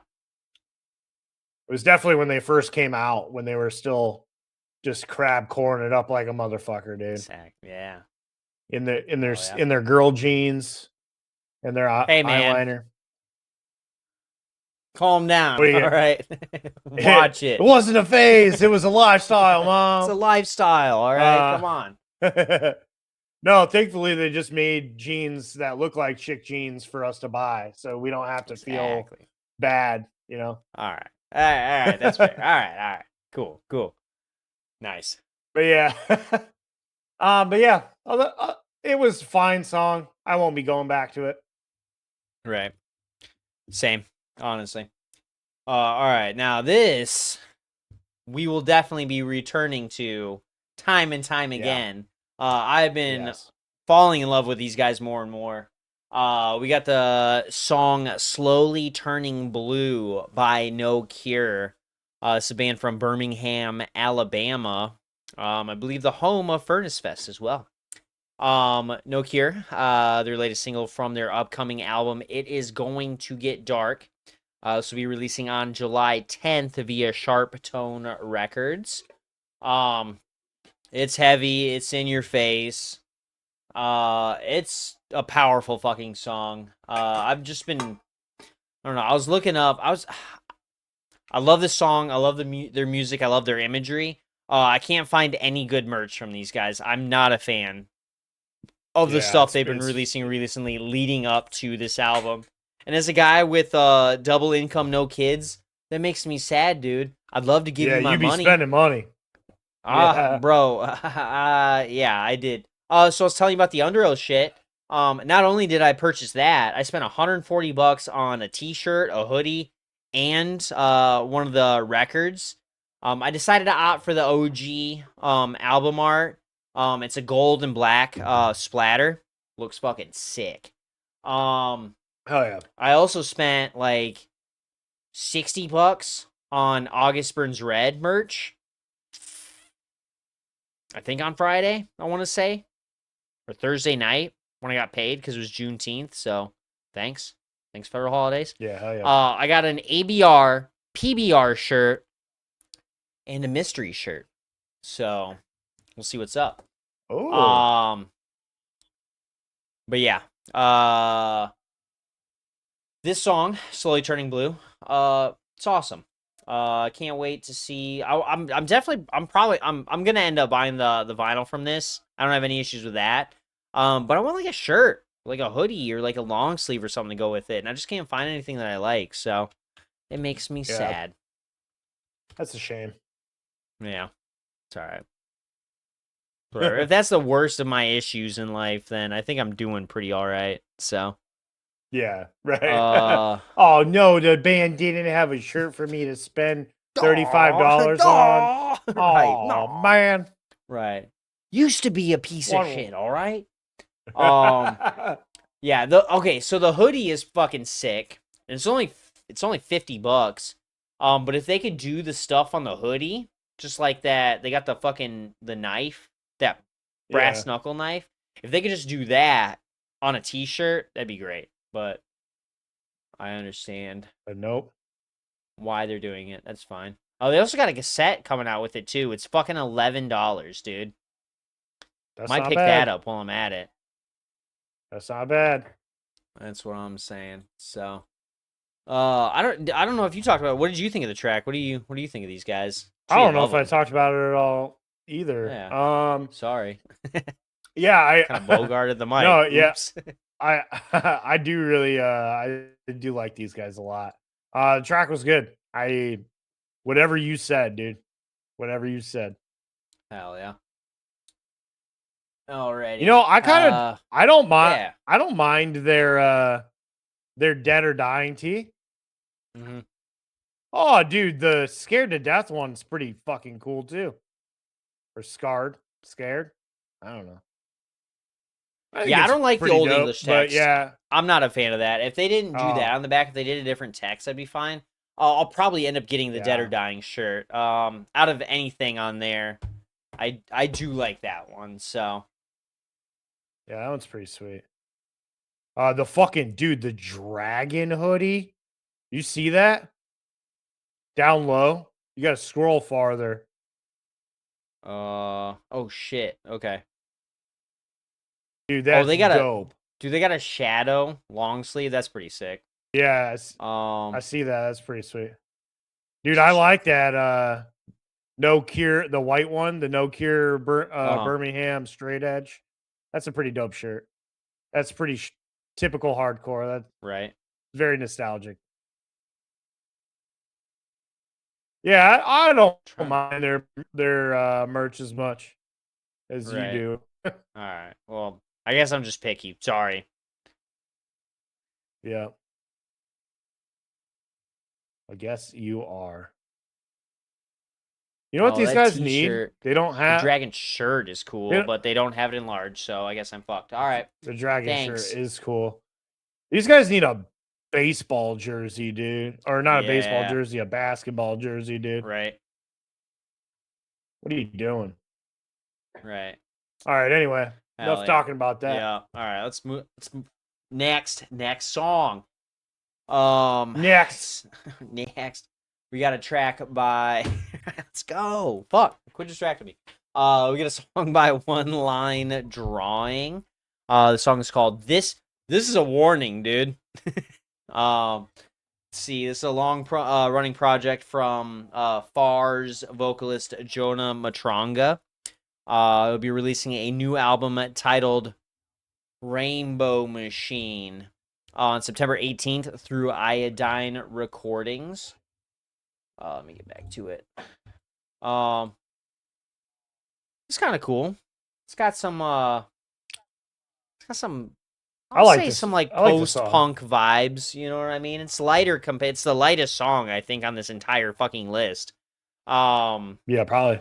Contender with Lucid Love for sure, but yeah, it's not a bad song. It's pretty cool. This is a little bit more of what I've been getting into recently, especially in the summertime. You know what I mean?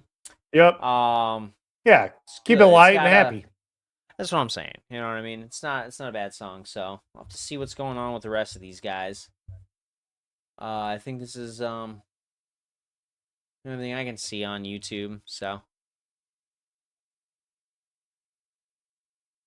but yeah, we'll see. We'll see what else they got. What else? Maybe Bandcamp has more. One Line Drawing band. Let's see what Jonah. Yeah, I don't know. I'll do a little more research later, but this is a good song. I like it. Yeah. All right, I got one last track for y'all. Song Hungry Gods by King 810. We've got producer Josh Schroeder, who's worked with Lorna Shore and Frozen Soul. Worked with the Flint, Michigan nu metal experimentalists on this track. This premiered on June 19th, so just a few days ago. Several for all you listeners. It's kind of, you were talking about it on another song earlier, but this got those like horror kind of vibes, you know, the vocals. Yeah, it's a You know, little get spooky. little grimy, a little spooky, you know. Yeah. Feels like he's talking to you from like, I don't know, behind a veil or something. He's like, oh, you know. And then it gets heavy as fuck. Just a little bit in, you know what I mean? Yeah.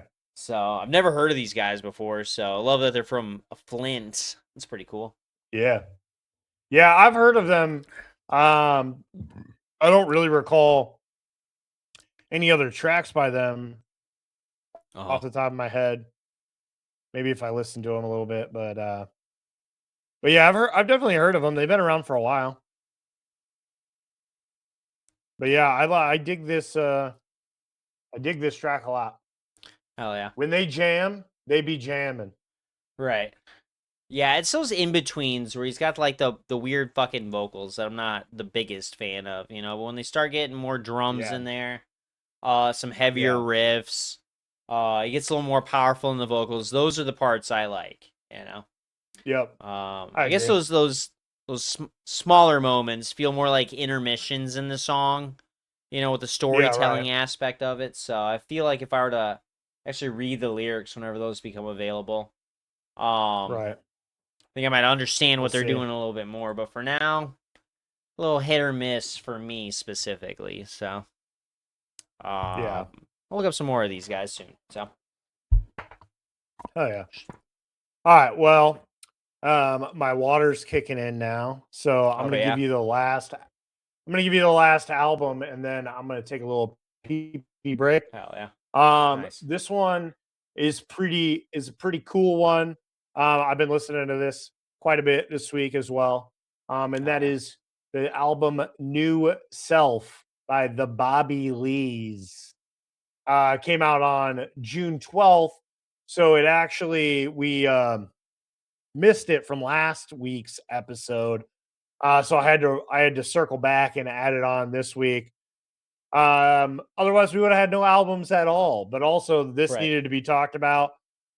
These guys are the band that declared hiatus in 2022 following a bunch of unfortunate circumstances mid-tour and like with financial problems and stuff. They basically were like, we can't afford to be a band, and a lot of people are struggling because of Spotify and their crappy payment ways.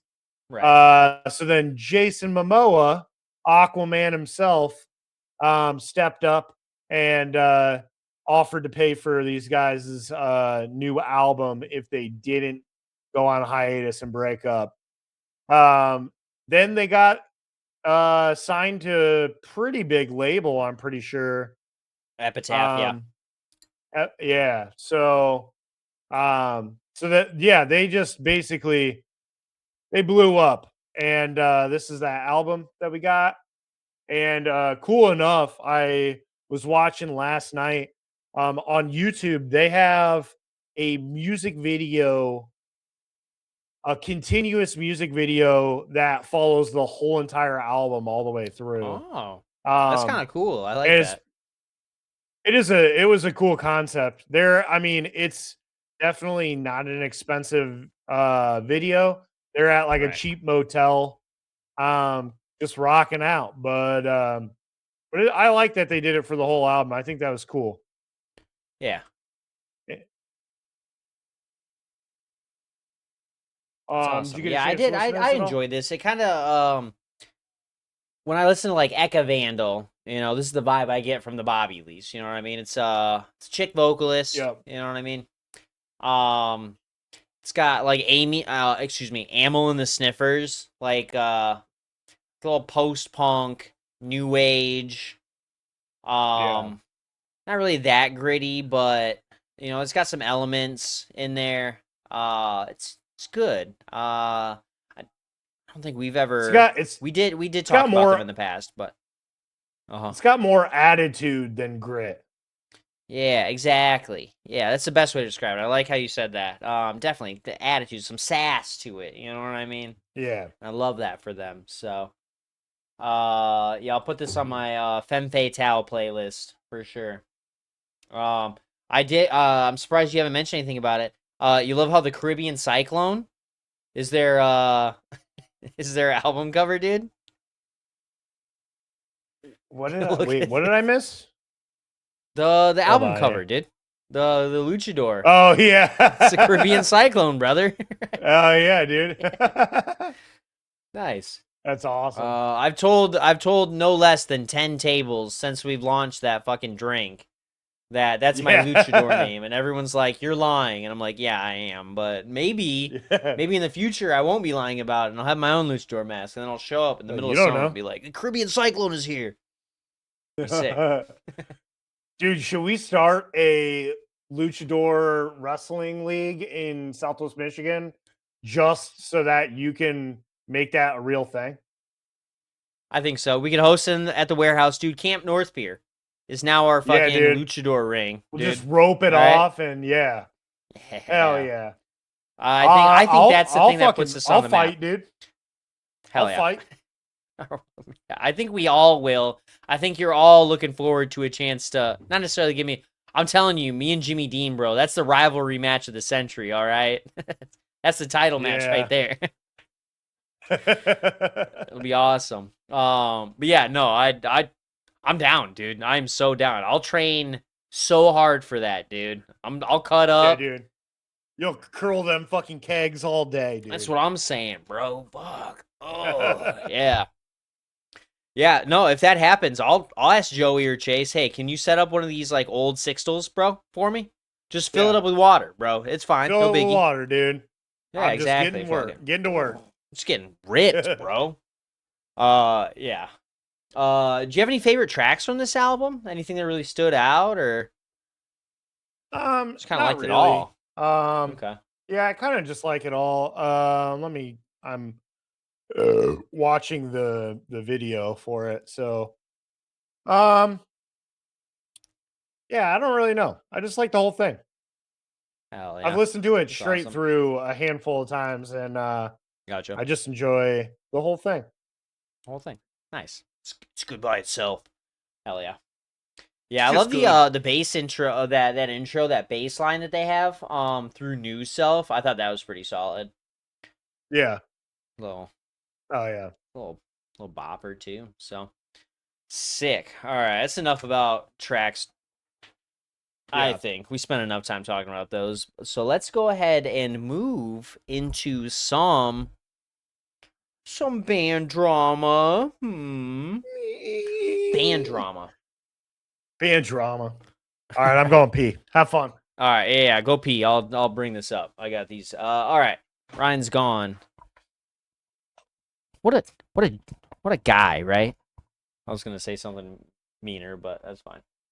I thought it'd be funny, but then anyways, all right. Fuck, band drama. We've got some news from Sparta's vocalist, which is something we've been talking about. When I was reading through this on our little Google Doc, I was like, oh shit. But yeah, Sparta's vocalist, guitarist Jim Ward recently spoke with NME.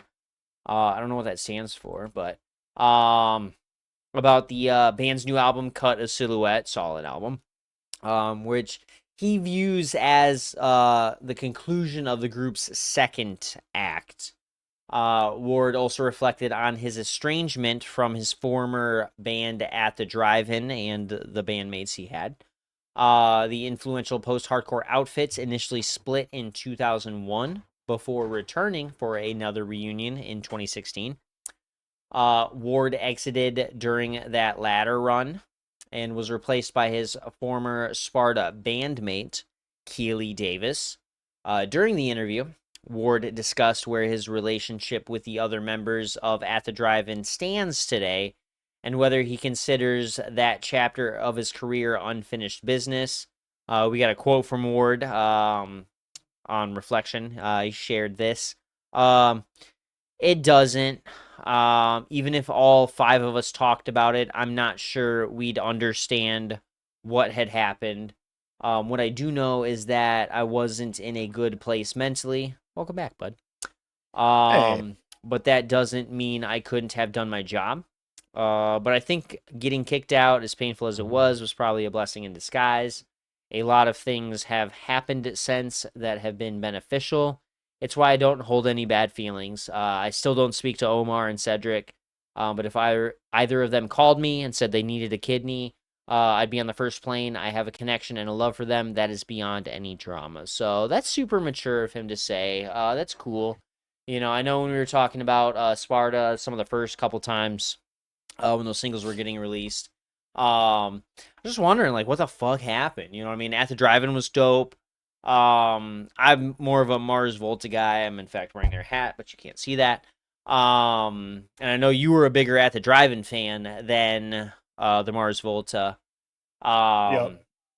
But yeah, it's just, I don't know. Maybe I'm just nosy and I love kind of sticking my nose in those things. But I just wondered, like, what the fuck happened? Why did At the Drive-In go? And then even then, for the reunions, like they did the reunion, and then I felt like that kind of just fell under the radar, and then the Mars Volta got back together, and I feel like that was bigger, and now they're still touring. You know what I mean? Doing new stuff. So, yeah, this Yeah. finally gave us answers to how Jim feels about everything, and the whole split and whatnot. So that's cool. Appreciate getting that. Yeah, I don't remember. I don't know exactly why they were let go from the band, but I do remember there being like a lot of drama behind at the drive-in. Right. I think I was. I think that's either in a book that I listened to or a podcast that I was listening to. Uh-huh. Um, uh, but they talked about how they just like they were going through a bunch of like bullshit, and then eventually the guys were just like, I can't take any of this. We gotta Right. fucking we gotta call it quits and do something Right. different. But yeah. But yeah, like you said, it is very mature of a Jim. I dig the mindset. Right. Just doing a little digging. I'm on the Wikipedia for At the Drive-In. Said in 2000 they were involved in an accident um with a touring van where it skidded out of control on ice, flipped on the roof, left the band shaken. But Hajar and Bixler Zavala were taken to the hospital for minor injuries, and then just less than a year later in January, they were playing in Australia for the Big Day Out. Festival. While they were performing in Sydney, they left partway through their set, telling the audience to calm down and observe the safety rules against moshing. Um, After a refusal from the crowd, Cedric told them, "You're a robot, you're a sheep," and bleated at them before the band left the stage after only performing 3 songs. He had mentioned how he thinks it's a very, very sad day when the only way you can express yourself is through slam dancing. Come on, man. They canceled the last 5 dates of their European tour, citing complete mental and physical exhaustion of the members. And then, and then about 2 months later, just before they were supposed to start a U.S. tour in April, At the Drive-In broke up, referring to it as an indefinite hiatus. Um, and then just talking about how after a nonstop 6-year cycle of record tour, they just kind of called it quits. So Yep. yeah, and then there's more, but I don't need to get into that. Just they were fucking tired, so I guess I could Yep. see that being a fair They were thing. sick You and know what I mean? It's tired. y'all's band. You can do what you want. I'm getting a little EP sweepy. Yep. That's fine. So, but yeah. It's all right. Let's see. We got more news from fucking Jack Osbourne. I just shut up, Jack. Honestly, before I get into anything, just chill out. You guys have done enough. And right now you're just making it worse. Let's see. Jack is facing backlash after attending UFC Freedom 250 at the White House on June 14th and sharing photos from the event on social media. Posted a photo along with his wife with the caption "Ultimate Date Night, UFC Freedom 250." That post quickly drew criticism from fans who took issue based on his dad's anti-war themes in all of his fucking music, specifically War Pigs, while others accused Osbourne of hypocrisy over his previous stance that celebrities should avoid publicly sharing political opinions. Um, I don't know if I completely agree with that criticism because he's not stating that I mean, I guess so, but at the same time, he's not like, I love Trump. I'm here celebrating his birthday. He's just there to fight, which incidentally was also Yeah. celebrating Trump's 80th birthday. The event Right. was held on the White House South Lawn as part of the United States' 250th anniversary celebration. Quick tangent. That's usually about when nations fall. 250 years is that time, and hey, look at it, dude. It's The kind of writing's on the right, dude. walls. Right fucking there. And coincided, yep, with President Trump's 80th birthday. Drump. I'm gonna say Drump from now on. Shouldn't say his full Yeah. name right. Marked the first professional sporting event held on the White House grounds. ever, and drew approximately 4,000 guests, with thousands more watching from the ellipse. This event had already faced criticism over the use of federal property for a private for-profit sporting spectacle. A lawsuit was unfortunately unsuccessful that was seeking to halt the event, with the U.S. District Judge Amit Mehta declining to grant emergency relief. Amit, you're a coward. All right. Should have done something. All right. I know Yeah. that lawsuit was filed pretty fucking close. There wasn't getting enough Yeah. time, I'm sure. That's your excuse, but you're a fucking coward. Okay. Should have just done Yeah. something about it. But that's all right. Now you're complaining. So, and that once again, I'm just gonna reiterate, Jack, just sit down, chill out. Let your dad's legacy overshadow any dumb things you and your mom and maybe Kelly. I don't hear about her as much. Just shut up. Sit down. Let sleeping dogs lie. Yeah. I agree. That's about where I'm at. Yeah, I mean, I think it's lame, but also, one, I think Donald Trump is lame, obviously. And two, Right. I don't really care about the UFC. Exactly. And from what I've seen, they banned like a couple like super left-wing UFC fighters from attending Yes. the fight. Exactly. So that's stupid. That was stupid. So dumb. But whatever, fuck it. It was a bunch of stupid event with stupid people. Right. And I laughed really hard because apparently Joe Rogan said he claimed that like over 14 billion people watched the event or whatever, but then 14 million or billion? Did you say billion? Billion, yeah. You're And wrong. then Joe Rogan, you're high on ivermectin. You're wrong. I don't think it was that many. It was wrong by like 70%. I was gonna say like 13.8 billion. Yeah, right. Yeah. Right. That's crazy. Yeah. It's like the money that people claim that they have, especially people in that sort of sphere. You know what I mean? That the whole, just as a little tangent. You know what I mean? This whole SpaceX thing or XAI or whatever the fuck went public, and Elon becoming the world's Became first our trillionaire. trillionaire. Like all of those zeros are made up. Like there's no backing for that at all. You know what I mean? He doesn't have a Scrooge McDuck level of He doesn't have a vault room full of a vault full diving of cash. into oodles and poodles of cash. You know, that would a be made up super number. dope if he did, though. That would be cool, but I would he's not respect that him cool. more if that was the case. Yeah, Exactly. But no, it's all I'd just be like, made well, up. it's- Fucking. I'm like, well, It's it's right kind of there. fucked that you get a swimming pool of money, but at the same time, Exactly. that is pretty cool. Hey, man, righteous, dude. Right? Exactly. But no, Yeah. it's made up.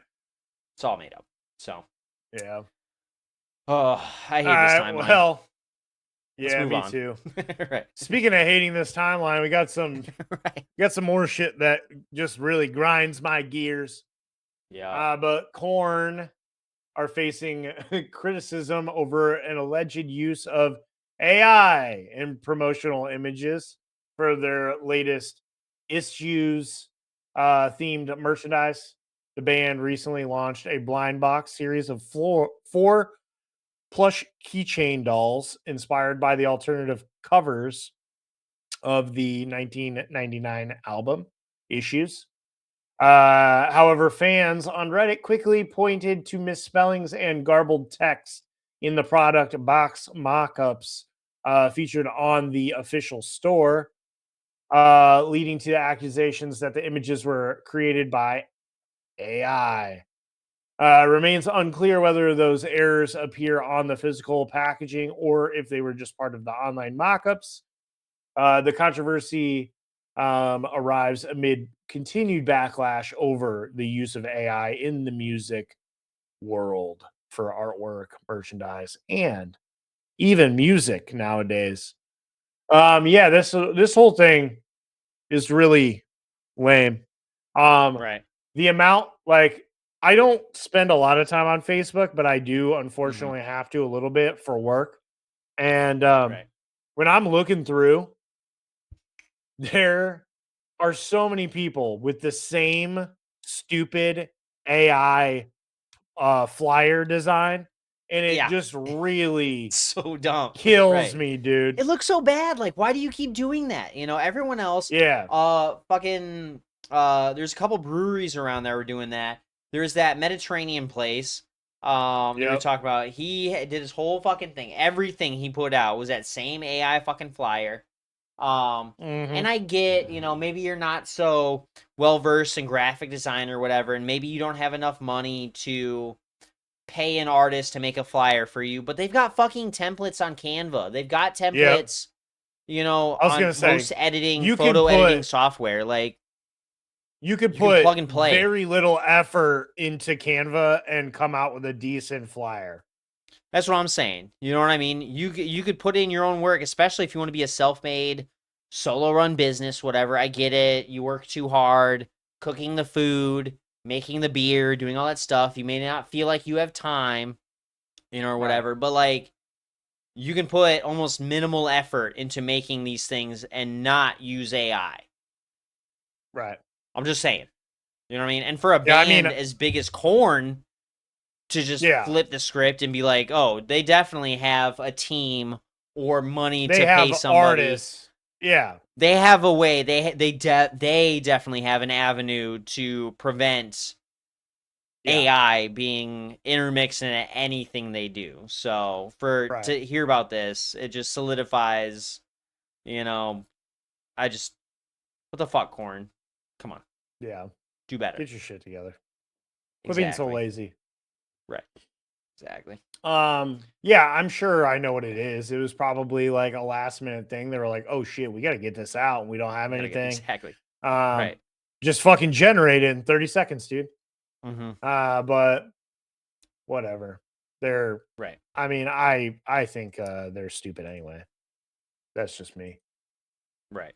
Sorry, Corn fans. I'm not. All right. Yeah, I mean, I like a few songs, but I am not a Corn fan, that's for sure. Right.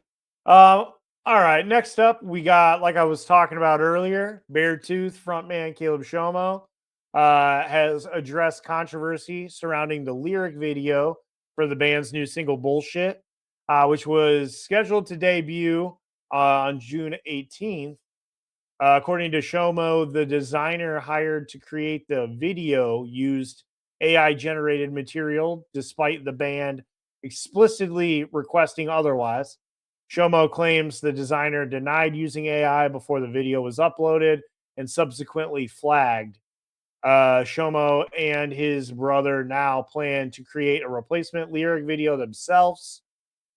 Speaking on the situation, Shomo shared the following quote. Hello, all you lovely people. We posted a teaser this morning for a new song that was flagged for AI. The artist we commissioned for the project assured us adamantly throughout the process that no AI was used to create this lyric video. Unfortunately, after a lot of red flags and conversations this morning, we now know for a fact that that was not the case. We have no interest in using AI or artists lying about using AI to try to translate the blood, sweat, and tears that were put into this album in any way, shape, or form.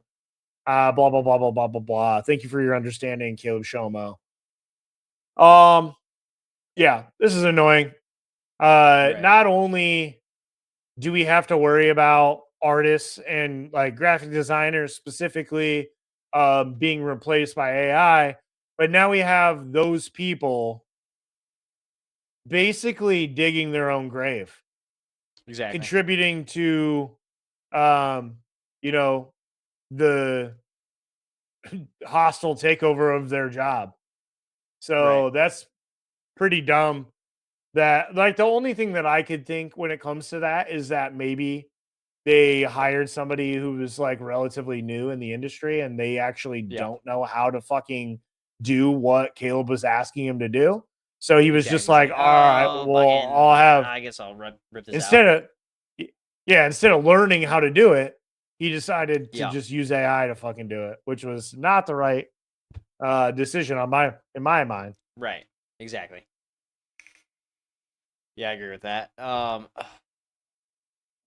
That's just crazy to me. Like, why? And even then, like, if you don't know how to do something, especially in an artistic sort of way, like, yeah, you could sit there, you could research, you could learn, you could practice, you could do whatever. But if you don't know how to make this look good, why would you promise something? Why would you promise to do Right. it? You know what I mean? And then just be like, oh, well, I don't know how to do it. I mean, confidence is honestly half of my job. You know what I mean? Or Yeah. more. But yeah, like that's the thing. You know what I mean? And maybe it's the same with that. If this is a newer guy that they've never worked with before, or whatever. I mean, Um, your job is that you're offering an experience. So right, confidence is key because you like to pretend like you're in charge of the show. You're running the show exactly, here. right, I'm going to yeah, dictate what kind of a time you're having tonight. Whereas right, this is like a service-based job. You are hired to do a specific task, and the right, outcome needs to be exactly what was asked for. You exactly. So know? yeah, there's definitely that difference. You know what I mean? Yeah. But yeah, I don't know. It's just Yeah. crazy. That's how it ended up. So, but at least Caleb and his brother figured it out. Um, Right. and they'll do something to rectify this situation. That's cool. Whereas like I feel like in Korn's case, they were just like, you know, so so It's what? like that Like Kevin James fucking meme. right, fucking right, exactly. I could see that out of Jonathan and fucking head whatever monkey head whatever. I don't Yeah. fucking know. Yeah, Weird ass whatever fucking names. whatever the fuck you are. Exactly. All right, let's I'm gonna take over for a second. Talk about a band for a Yep. little while. A couple points for them. Yeah. So we just talked about this last week. And the problem has not stopped, but now we have more set in stone answers for why it's happening. But so Silent Planet at the beginning of the month had called out a venue in Milan for their high merch vendor fee, whatever, to where they weren't going to make any money for their merch. So, let's see. We got this band Cabal. They did the same thing while performing in Budapest on June 17th, so a little bit closer to now. They made a social media post about it. I will go ahead and just read the direct quote. Let's see. Budapest making money as a stupid little metal band. You're not stupid. Come on. Have some more ego. You're cool. It is pretty damn hard. Merch sales is basically the only way we make any profit. It's our bread and butter and what keeps the lights on. But due to a pretty wild merch cut at tonight's show, we won't be selling any merch. With the percentage we have to pay, we could just as well give the merch away for free. So we will be doing just that by throwing some free stuff out to you all from stage tonight. If there's some specific stuff in certain sizes you were hoping to get, we do apologize, but it makes no sense for us to take any of your money unless it goes directly into keeping our silly little band going. Caption on the post also reads, fuck merch cuts forever. Edit for full transparency on how this works. The Hungarian government will only officially let Hungarian companies sell in their country. So a third party would have to sell, and they take a pretty steep cut. We would then have to pay Hungarian VAT, and then in the end pay our Danish taxes of our earnings. That equals we're not making anything of the merch. We're still offering a 20% discount on everything in the web shop for the rest of June if you use code SUMMER26 at checkout. Hashtag deathcore, hashtag metalcore, hashtag merch cut. It's bullshit. So yeah, that Yeah. sucks, dude. And I guess I'm not gonna say understand or justify or whatever, but yeah, once you start getting into other countries and You know, we've had a similar issue in the US, like shipping out fucking production and whatever and whatnot. But US made is also objectively the worst made you can get, so I'm not defending it. But that sucks that a band's trying to go out there, make some money, you know, and then yeah, the government comes in and they're like, "No, you can't." Yeah. I hate that. I hate that in any sense of Yeah. it, whether it's here, whether it's there, whether it's anywhere. You know what I mean? You I know, guess I could understand like taxes because you're in a different country, but right. forcefully making like a U.S. band or whoever that went into your country have to sell through a third party, and then they take Yeah. a cut. Like that just seems like the mafia. You know what I mean? Like there's certain Yeah. steps along the way, protection money, this, that, you know, fees, whatever. And it's just like, why would we sell anything? You know what I mean? So that sucks for them. Yeah. But at least they're At figuring it out. least for this one, I at least understand, you know, the government itself has these rules on everything, not just music and artists. Right. Um, but with the like whole like venue trying to take a massive cut of Yeah, that band's sucks. shit, I don't fuck around with that. Exactly. That's just predatory. Right. And that's specifically what Silent Planet was dealing with. So for a little bit of a difference in situations, but still Right. shitty enough to have to fucking deal with. You know what I mean? It sounds like, Cabal. Right. I'm not as familiar with them.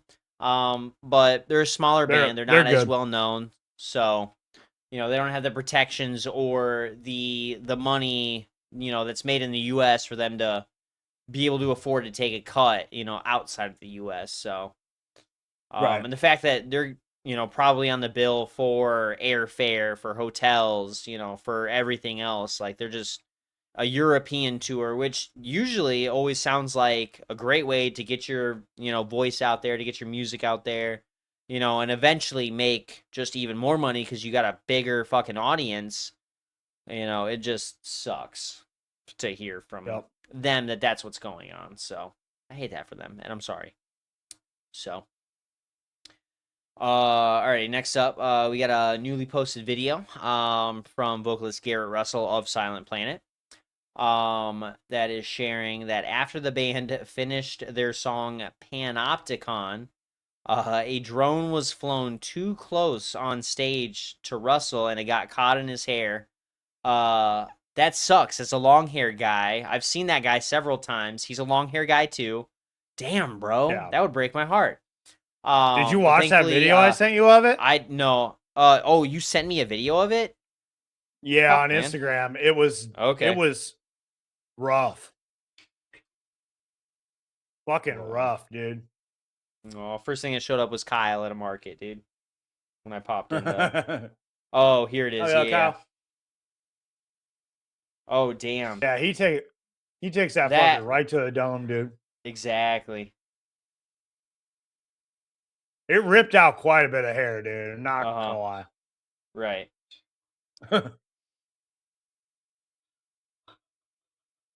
That's crazy. Yeah, that was like right in his face, dude. He could have fucking. Yeah. I don't think he noticed Oh it. shit. No. Probably not. Like. He had all that long hair in his eyes, dude. Yeah. Well, luckily, it seems like it was some stuff that was starting in, it's in the back, so I think he can get away with it. You know what I mean? It's not. Yeah, I want to have to right. cut his beautiful curly locks because I'm super jealous of his hair. I've been thinking about that for years. But yeah. Let's see, caught in his hair. He did not sustain any major injuries. Quote from him: took a drone to the dome in Warsaw. Lovely little palindrome was raw. I love that. Today we are driving through Ukraine en route to Kyiv. Perhaps it's fitting this happened right after we played Panopticon and yelled a bunch of words about mass surveillance, AI. But sometimes you break a couple lenses in the Panopticon and keep moving. Fistful of hair and irony later.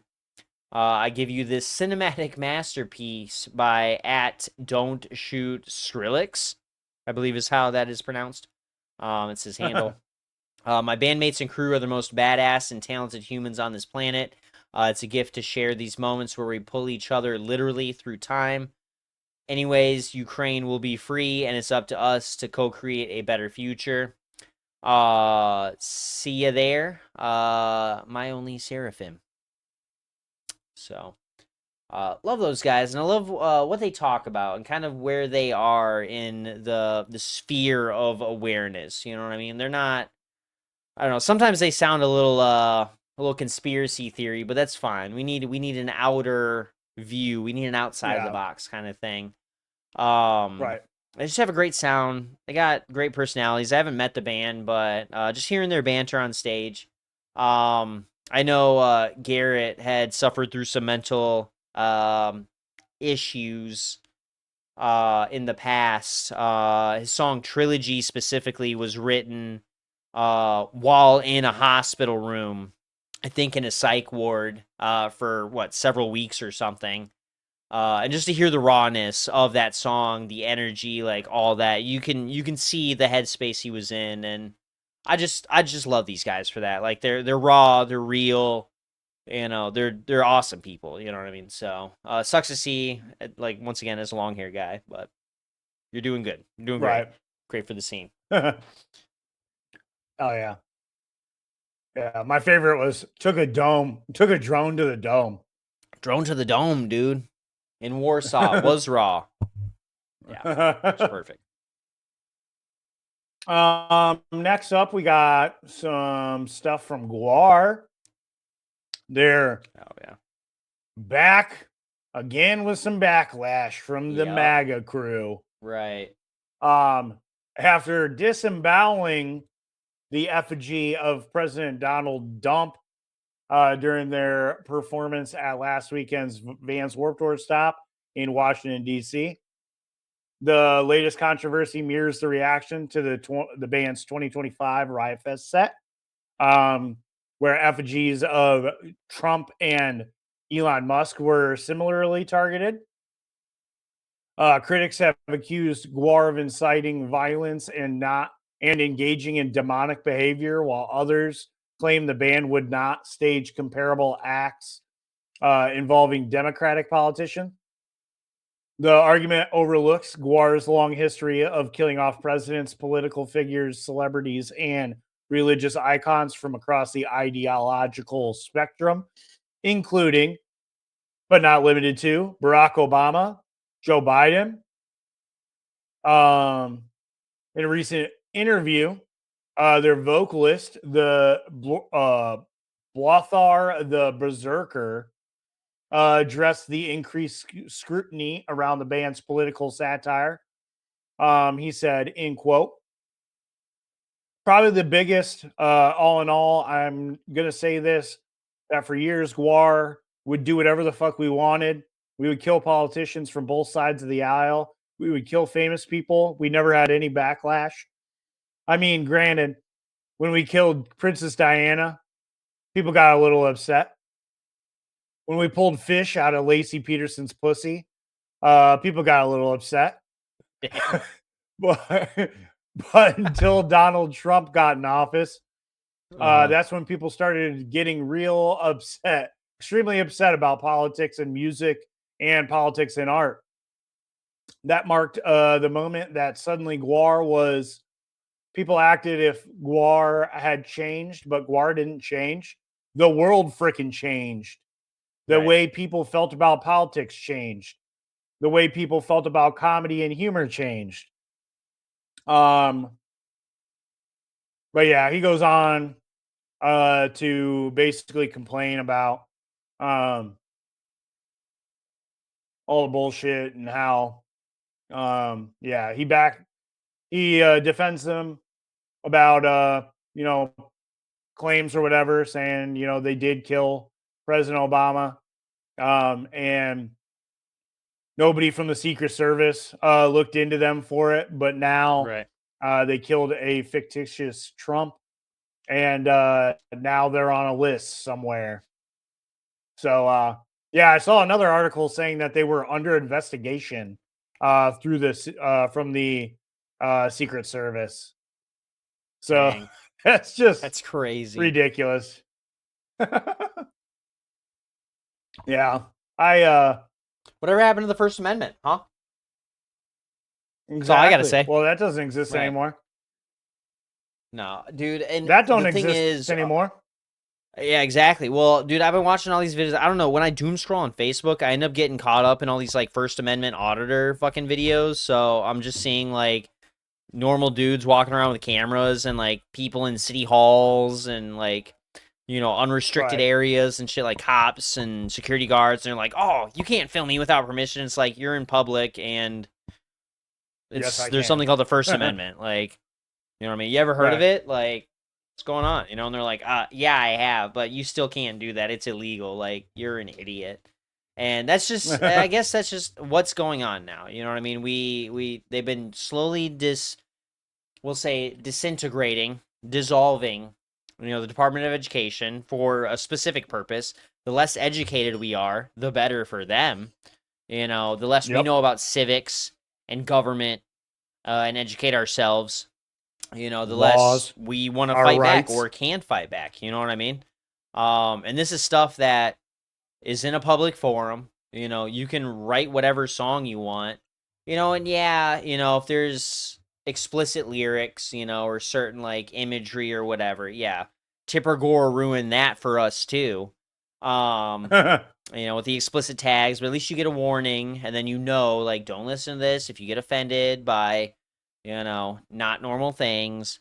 Yeah, it just sucks to see, a band like GWAR who you should not take seriously. The moment you know who GWAR is, you should not take it seriously. You should just be like, oh, these guys think they're aliens and fucking they do crazy shit on stage. Like, that should be where Right. it stops. That's where the buck stops. Like, nothing they do. Yeah. I mean, I guess in a way it's a little serious, but like not in the way you think. Like, they're not doing this because they want to kill a president. They're not doing this because they want to incite people to do those things. They do it because they're putting on fucking costumes and shooting They're cum aliens. out onto the crowd. They're aliens. Yeah.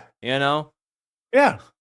Aliens do whatever aliens do, man. Exactly. They're not stuck with our rules. You know what I mean? They're from outer space. All right. They got different rules right. up there, and you should They respect can do that, whatever they right? want. Right. Especially when No, the it's because aliens they show call up themselves alien with armor and and Trump's like, weapons. oh, illegal aliens, dude. Get them out of here, dude. Yeah, That's why he's get 'em mad outta about it. Get them out of Yeah, here. right. An idiot, dude. I bet they didn't even pay the immigration tax. Right. They didn't get my gold card, which has been found to be fucking illegal too. So, Yeah. Right. Hmm. Fuck that guy. Yeah. All right. Yeah. Last little bit of drama that we got is Charlie Benente has been forced to step away from his immediate live duties with Pantera and Anthrax after suffering an injury to his right hand. He's been pulling double duty with both bands during their current European and UK run. Darby Todd of Devin Townsend and The Darkness fame has been. Oh, sorry. Bless you. You only get Son one. of a bitch. Right. Yeah, he's going to be filling in behind the kit while Benante is out. He shared the following quote. I wanted to let everyone know I've unfortunately injured my right hand and followed my doctor's orders. I will be sitting out a handful of shows from June 20th through July 4th to give it proper time to heal. I'm incredibly grateful that Darby Todd will be stepping in behind the kit for these dates and helping keep the shows rolling while I recover. I'm already focused on getting healthy and look forward to being back on the road soon. Thank you all for the support and understanding. That's a shame. Yeah. Yeah, when I saw that, it kind of broke my heart a little bit. But I mean, I'm sure he'll do what he can to recover. You know what I mean, and sit out and take his time. But yeah, Looks I gotta like only a say couple that weeks. that new Pantera like is. I know how people feel about it. You know, having Zach and Charlie in there with Rex and Phil. And the whole point is everyone just fucking hates Phil. You know, with some of the shit he's done over the years. Right. But I think it was good enough. You know, I'm glad to see Pantera coming, not necessarily coming back, but hey, Yeah. I love Pantera. Entertaining Just wanted to see people. them. That's all. It's Yeah. entertaining, exactly. And that's gotta. I don't know. So when was I'm sure this might delay the album a little bit with Anthrax, unless they've already like mixed or recorded everything to Oh, get that's mixed. probably that's probably already long done. Right. Okay. So yeah, sad to see, but at least he's taking his time to recover and everything. Right. So hell yeah. All right. Well, hey, there's the news. There's the Hey. drama. That's about it. Yeah. We got through. We had a lot of drama this week. I love how you're separating some All the stuff. You know what I mean? drama. Yes, drama. Right, making things a little more fair Yes. for every little section. But now we are Yeah, moving right. into our artist news. Right. There you go. Nice. Cool. Yeah, right. Sip your coffee. Exactly. Right. You got it, dude. Wow. Are you looking at artist news right now? I totally got that vibe. Dude, I am. Yeah. Yeah. All right. We got a lineup revelation for Converge's Saddest Day Festival. This is set for December 12th and 13th at Roadrunner in Boston, Massachusetts. They will be headlining both nights with entirely different sets. Let's see, their December 13th performance will celebrate the 25th anniversary of Jane Doe with a full album set. That's fucking sick. Yep. Who was it, me or you? I think I sent you the video of Kurt playing. Yeah. You sent Yeah. me that. Was it Concubine? He's like, how do you... Oh, yeah, it was the Alex Garza podcast. He's like, how the fuck do you do that? And he's like, oh, just like this. And then he just rips out the sickest fucking riff ever. He's like, it's easy. This is all I did. You know what I mean? I did like a 12 octave fret tap and blah, blah, blah. And Alex like, okay. And then he rips it out too. Fuck, man. Yeah. It's insane. But that was sick to see. Let's see. They'll have a special guest co-headliner for the opening night that has yet to be announced. We've got so the lineup right now will include Cave-In, Chat Pile, Bareness, and more. Just to get a little more specific for y'all. On Saturday the 12th, we've got Converge, Cave-In, Emma Ruth Rundle, Pigpen, Def Club, and Final Gasp. On the 13th, we've got the Jane Doe set, Chat Pile, Baroness, Agriculture, Reversal of Man, Habak, and Fuming Mouth. So, thinking in a perfect world, if we were able to go, I'm thinking the Sunday set is the one to go to. So, it's just my opinion. Because I'd love to see it would be a shame Baroness to and Chat Pile, miss but Cave-In, but that's what I'm saying. Yeah. Yeah. Yeah. Fair. I don't know. I'd like to the see 13th just seems more stacked, you know? It definitely is. Yeah. It definitely is. That's pretty cool. So yeah, I've gotten no less than 1 million emails from Converge ever since and it's funny because I don't think I subscribed or put my email in or whatever when I got that Love Is Not Enough album. But since I just recently purchased Hum of Hurt, they're like, put in your email to complete your account. I was like, okay, I'm probably going to buy more stuff on Bandcamp now in the future. So let me finish this off, do whatever. And almost every other day, news from Converge, news from Death Wish Inc. And I'm just like, all right, that's fine, you know. So I've been staying in the know for more Converge shit. Yeah. It's pretty cool. Yeah, I think this is the only thing on the list that I probably saw before you, but I didn't fucking type in. Just like, I'm just gonna fucking, I'm working, I'm busy. You let me do my job. Exactly right. That's his thing. It makes him feel yeah, doing his thing. I have a process here. Don't fuck my process up. Trust me, I won't, dude.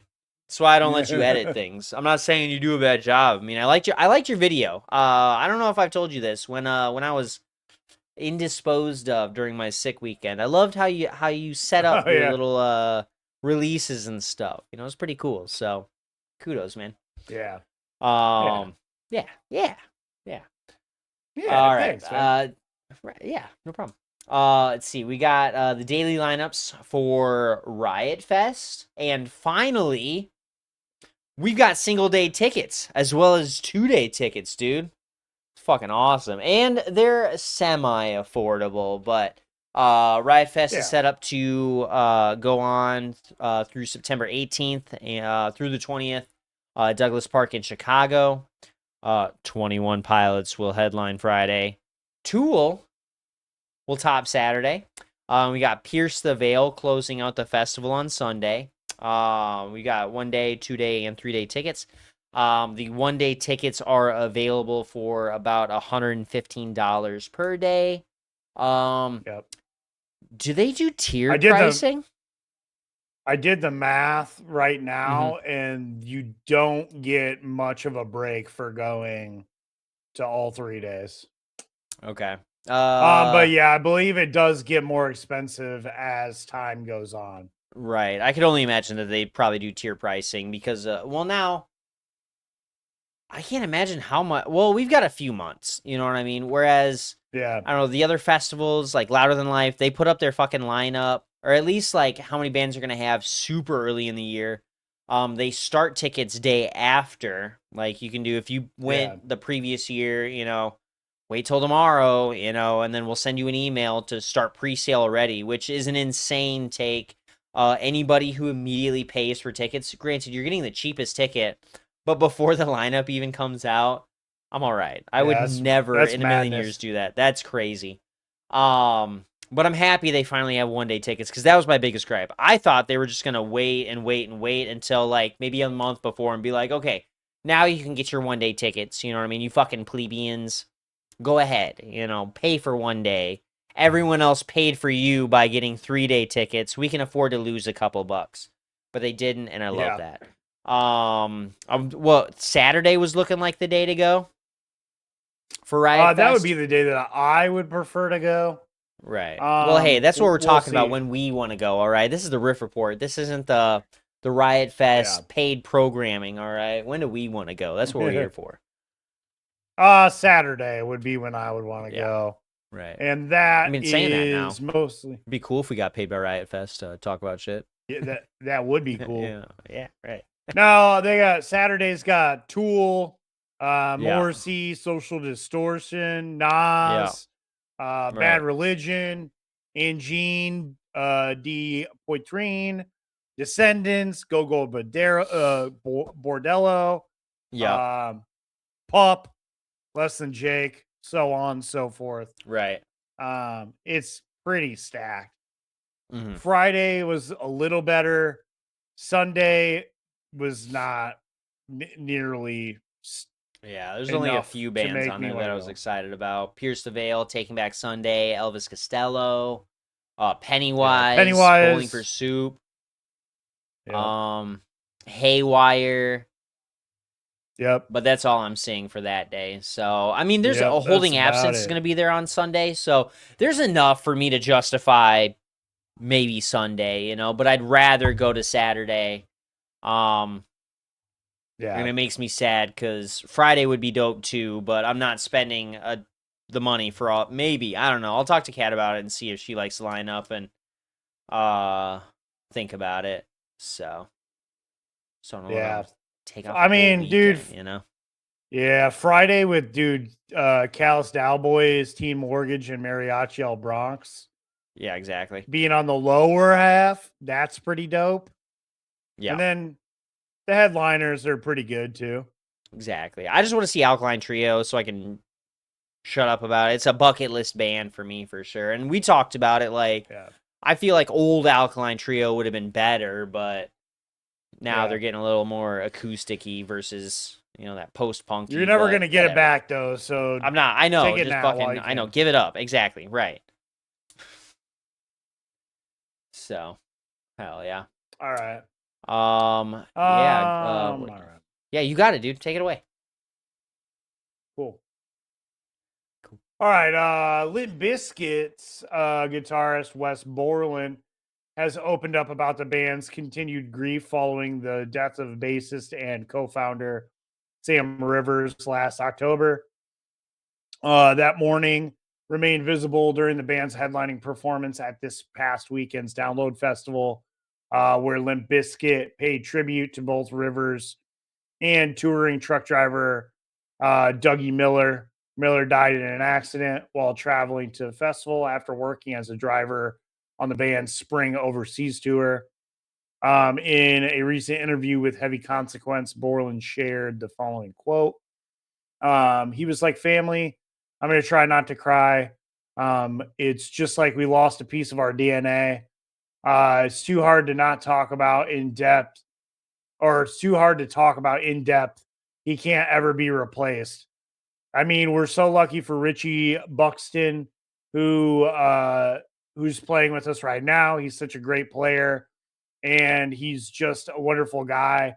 And we're going to hold on to him for as long as we can because he also plays in a band with his wife, Ekavandal, and they're doing really great right now.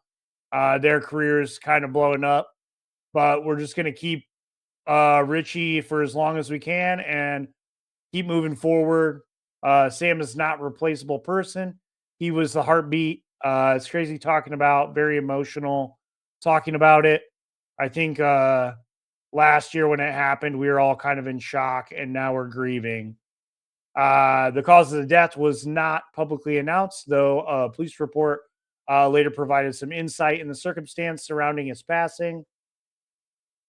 Limp Bizkit returned to the stage in November 2025 with Ekavanda bassist Richie Kid Not Buxton filling in the role.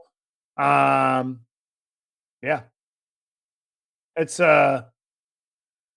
that's sad. It's never good when a band loses a bandmate. Right. I mean, I've lost friends. I know how that feels. I can't imagine, being in a band as big as Limp Bizkit. Those dudes pretty much lived with each other in close quarters for months yeah. on end in Right. buses and vans and planes and all sorts of shit. So, Yeah. yeah, I can't imagine. That is crazy that the one of two members of Ekavandal are in Limp Bizkit, though. Right. Exactly.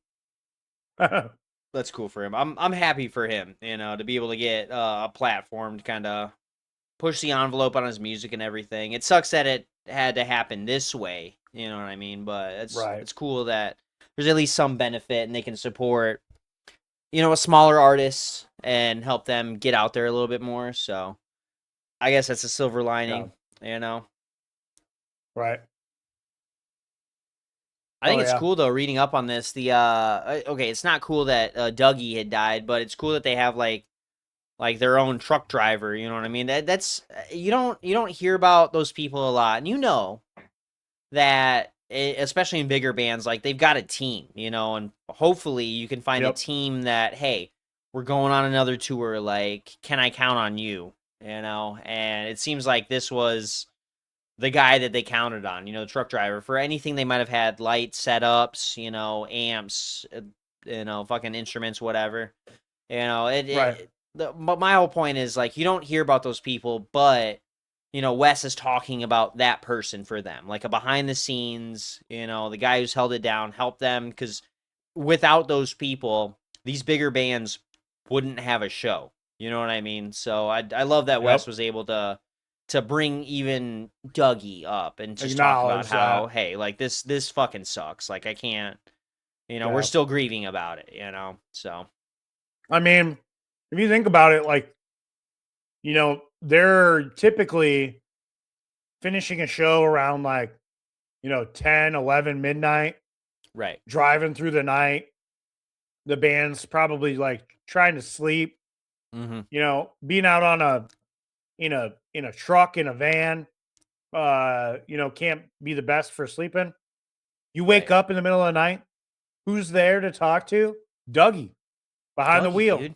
That's what I'm saying. You Right. know? What's up, Dougie? How's it going? Exactly. Right. Yeah. Just So form that connection. those people are more important than you think. Mm-hmm.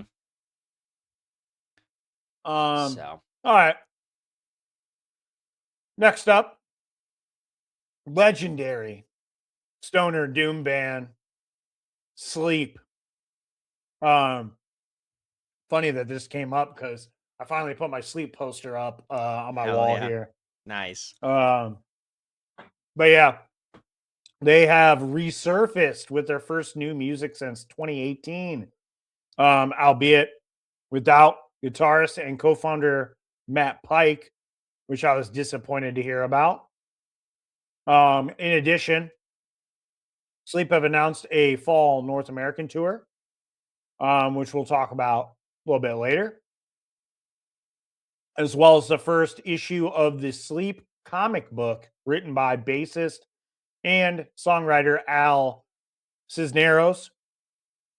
The new single, Have Spacesuit Will Travel, was issued in conjunction with Third Man Records and marks Sleep's first mission, Sans Pike.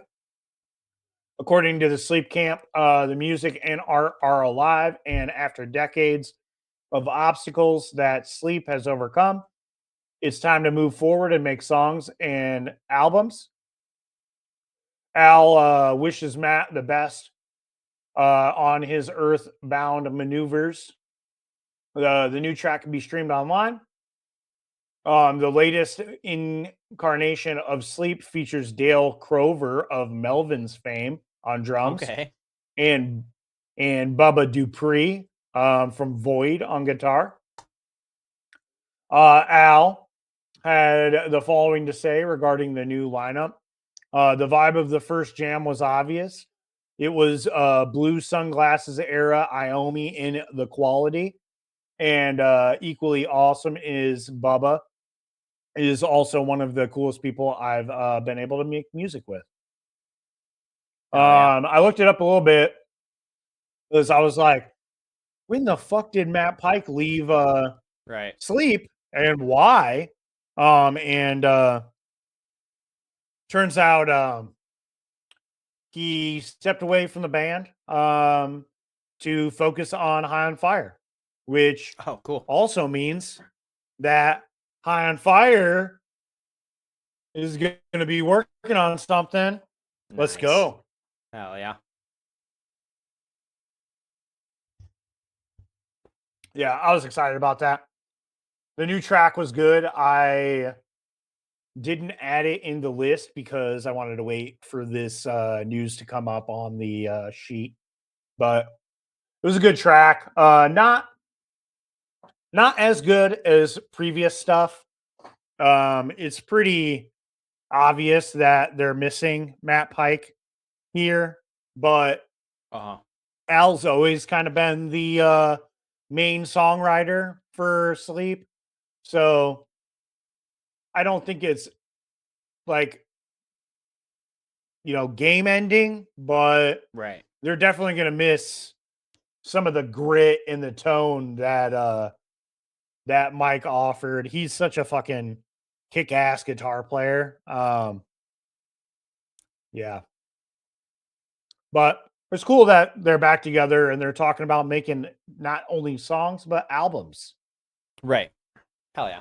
I'm looking forward to that. I've only just started recently getting into Sleep. As much stoner doom shit that I've listened to, they've probably popped in, but I've been more aware of them recently because of you. So I will also be looking forward to this. Oh yeah. We'll see what's going on. You know what I mean? Excited. Yeah. I did not listen to the new track, so I got it popped on right now. They don't have it officially released. I found this what's called a 420 Flexi edit. I don't know what that means, how they Yeah. edited it, but we'll see. So, but the parts that Yeah. I have heard so far are decent enough. So, Yeah. it's exciting. All right. I got to pee again, so I'm Yeah, going to go let ahead. you I'll, yeah. Move us Old on guy to with the your next. baby fucking bladder. Jesus Christ, dude. I wear some Depends, bro, for the fucking. Hell yeah, love it. All right, get out of here. Let's see. We've got some news from Mono Lord. Another little doomy, sludgy, fucking heavy ass fucking band. They have partnered with Duneable Guitars on a pair of limited edition signature instruments for guitarist Thomas Yeager and bassist Micah Hockey. Purchase one at Duneable Guitars web store for a whopping 5K. Jesus Christ. The collaboration includes a USA custom narwhal. So gnar, dude. Guitar and an R2 bass, each limited to 6 units. So get them while you can if you've got fucking 5K just floating around. Both featured a charred swamp ash body, tuxedo stripe pick guard, and custom monolord headstock graphic. Jaeger's Narwhal is equipped with a single Lawler high wind P90 pickup, while Hockey's R2 bass is available with either dual tunable katana pickups or a D split and DJ pickup configuration. The instruments arrive as Monolord continue touring behind their new album, Never Ending. So that's pretty cool. Too bad that's a lot of words, and I had to read those. I dabble in a little bit of bass. I don't know much about guitars. So I don't know the specificity and how specifics on how good those things are, but hey, if it's worth 5K, it better be fucking worth it. I'm just saying. Let's see what's going on with those. Mono Lord guitar tunable. Dude, that was awesome listening to you say that. Is that off? Thanks, man. You missed the visuals I gave with those. The katana, I used my hand as a katana, and I could have pointed out the katanas I have sitting on my shelf right back here, as well as the sick fucking. I'm just gonna bring this up one more time. The fucking Power Ranger, the Jason T-Rex Tyrannosaurus. Super Sword, jelly of so that cool. one. Yeah, you remember how much that shit cost me, bro? Yeah, I'm not jealous of that. No, not at all. I did get it on a discount though, but I still spent like almost $200. So, but yeah, I wanted to see these fucking. They're pretty slick looking guitars. I'm not gonna lie. That is fucking pretty. I'm trying to pull up the bass right now, but they're not giving me. Oh, yeah, that bass is pretty fucking clean. Yeah, they're all pretty sick. I'm not gonna lie. Yeah. Oh shit, dude! I love the that body style. It looks like just like the swamp ash. Yeah, it looks like it got swamp burnt. ash. You know what I mean? Like got pulled out of a fire, Yep. dude. Like that's pretty fucking sick. They probably did burn it. To be honest with you, it's probably torched. Right. It definitely is. For sure. You know what that's called? Oh. What? It's called Shushugiban, which is a Japanese technique for burning wood to help preserve it. Apparently, they do that with the outside of their siding on their houses. Right. They burn it instead of painting it or sealing it. They just burn it. It keeps bugs out and protects the wood. And it looks dope. Interesting. It does. It definitely does look dope. So yeah, if you got 5K, I found. Hold on. Now I did find on their website. It says 3,500 on Dunable's website. I'm looking at the Narwhal. The R2, yeah, the katana is sold out. the PJ is still available. So the narwhal and the PJ are available, but the katana is sold out. Yeah. When you look at the actual price tag, though, when you click on it, it does say $5,032.97.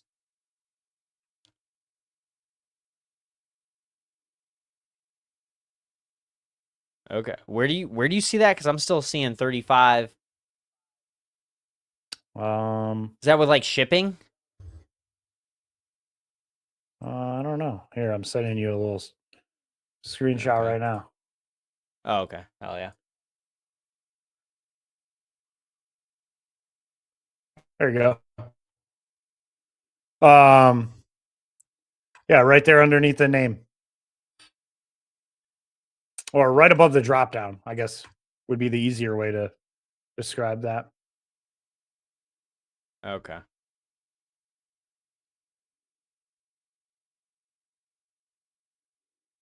Fuck are we? Well, either way, Where the I have fuck are no we? money. So I have money, but I don't have Yeah, that kind of money. You know what I mean? no, So not 5,000 exactly. or All right. 3,500. That's what I'm saying. Alrighty. Moving on. We've got a little tease from Russian Circles. Their ninth studio album, arriving roughly 4 years after 2022's Gnosis. We've got a pre-save on Spotify. Ew. Indicates the 7-track effort will be released on August 20th through Sargent House. A release date for the first single has not yet been announced, although the band have shared a preview of what appears to be a new song titled Empath. So Yeah, I saw the little teaser, and it's not very long, but from what I do yeah, hear, sounds good. hell yeah, it's dope. Love that Yeah, for I them. haven't Do I listened to even I haven't know listened to these guys? Russian Circles in a long time. Okay, They are a Chicago band. oh nice, hell yeah, Instrumental metal band. nice. Love that. Circles. Let's find that.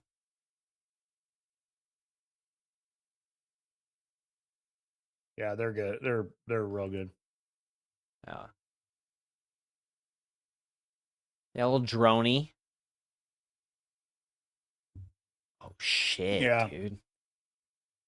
Yeah, that's heavy as fuck, bro. yeah. Nice. All right, sick. Check it out when it comes out. Russian Circles, dude. Love that. Oh yeah. All right, let's see. We got a towering new statue honoring the late Ozzy Osbourne has been unveiled at this week's Hellfest Open Air in France. Created by artist Felipe Pasqua. I don't fucking know. The sculpture stands 6 meters tall. Ozzy's widow, Sharon Osbourne, shared footage of the installation on social media. The Black Sabbath icon joins his late friend Lemmy in being commemorated on the Hellfest grounds, where the statue of the Motorhead frontman was previously erected. Katie. There it is. There it Uh, is. Yeah, we were talking about that earlier. That's the one. Hell yeah. Sharon shared the following quote. I'm sorry I couldn't be at Hellfest for the unveiling of Ozzy's statue. Unfortunately, I had an unexpected trip to the hospital earlier in the week. Big thank you to Oliver Garnier, Ben Barbois, and everyone at Hellfest.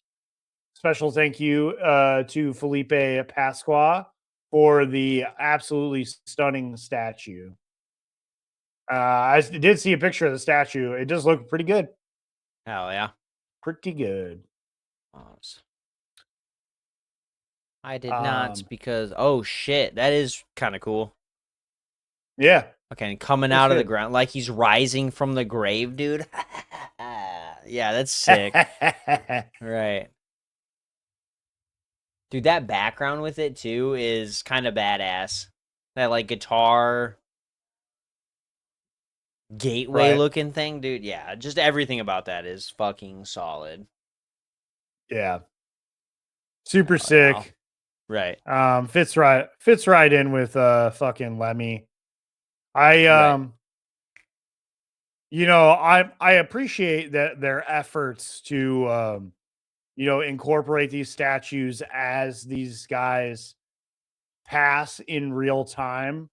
Right. But I am surprised that they haven't incorporated some other big names that have passed, Right. fucking Ryan Dude, James Dimebag? Dio or Dimebag or Cliff Burton or, Right. you know, but Exactly. whatever.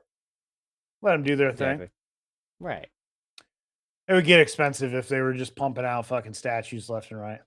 Well, I love that they have their own like dedicated grounds, to be able to do this kind of stuff. Like I feel like that I Right. just feel like we need something like that here in the States, just granted there's places, there's festivals that happen on the same grounds every year, but that's through rental and somebody else owns it and they're allowed that. They sign a contract, whatever, but I feel like some of these, Right. bigger name like honestly Danny Wimmer, here's an idea for Yeah. you. Purchase some fucking property Right. somewhere. You know what I mean? And just And make a spectacle of it. exactly, you know what I mean? Build it out. And then you don't have that overhead of rent and trying to figure out like, oh, this fucking convention is here or we got to work around this thing. Like you could literally do whatever you Right. want whenever you want because you own the property grounds. Like Right. that just seems like a no-brainer to me. I'm just saying. So, Good. Does make whatever. sense. Right. Yep. That's cool. Hell yeah. Well, To you, yeah. Ozzy. Yeah. Cheers to Ozzy. Next up, pretty cool cameo coming up for the upcoming music video for Signs of the Swarm. And that is the former Jackass and Viva La Bam star, Bam Margera. What will he do next? He'll cameo in a Signs of the Swarm video. Which is kind of badass. Like I think this is the best That news is I've heard dope. from Bam in quite a long time. So hell yeah, brother. I'm not gonna lie. I've followed his journey and I've rooted for him in his recent sober efforts to Right. Yeah. get Don't get me healthy wrong. I'm not trying to again. discredit And what he's doing. I'm just saying, like, yeah. he be fucking around No, it sometimes. definitely I think is. this is pretty cool, So, Yeah, that's it all. definitely is pretty cool. But yeah, the deathcore outfit shared several behind the scenes photos featuring elaborate makeup and props.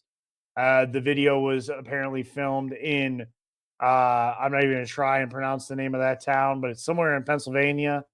Tying together Margera and Signs of the Swarm, who both share Pennsylvania roots. Further details about the song remain pending. So that's pretty fucking sweet. Right. I'll be excited to see this. Oh yeah. I agree with that. I just miss old Bam. That's all it is. You know what I mean? But we all Yeah. get older. Mindsets We're never change. getting him back. Shit happens. Yep. I know. That's that. I guess that's the lesson of today, dude. Stop looking to the past. Look forward to the future. You know what I mean? Yeah. Alrighty. So looking forward to the future. Our next point. We got a surprise from Bring Me the Horizon. During their headlining set at Hellfest Open Air. They brought out Lorna Shore vocalist Will Ramos to perform Antivist from Sempiternal, one of my favorite albums. That was fucking sick. I only caught a little bit of the clip. But I think not that's very long. Exactly. Yeah. Well. Yeah. It's I think short. honestly that's sick as fuck, dude. Yeah. That's all I gotta say about it. It's a good song I'm for him happy. to pair on. I agree. I mean, he did a really good job. It was awesome. And you could tell Will was hype. He has been an outspoken Bring Me the Horizon fan for ever. And Right. I'm happy for him to finally get to go out and sing with one of his heroes, man. Right. Hell yeah. Fucking sick. Alrighty. Let's see. Hellfest. Just gonna keep talking about them. Has added another. Hold on. Yeah, another tribute to a fallen metal musician in its festival grounds, alongside the newly unveiled Ozzy Osbourne statue. They've got an ornate stained glass style memorial honoring late Mastodon vocalist guitarist Brent Hines. Yeah, right. Let's see. Guitarist Bill Kellier recently shared a look at this installation. As we remember, Hines had died at age 51 in August. Hold on. Yeah, in an August 20th, 2025 motorcycle accident.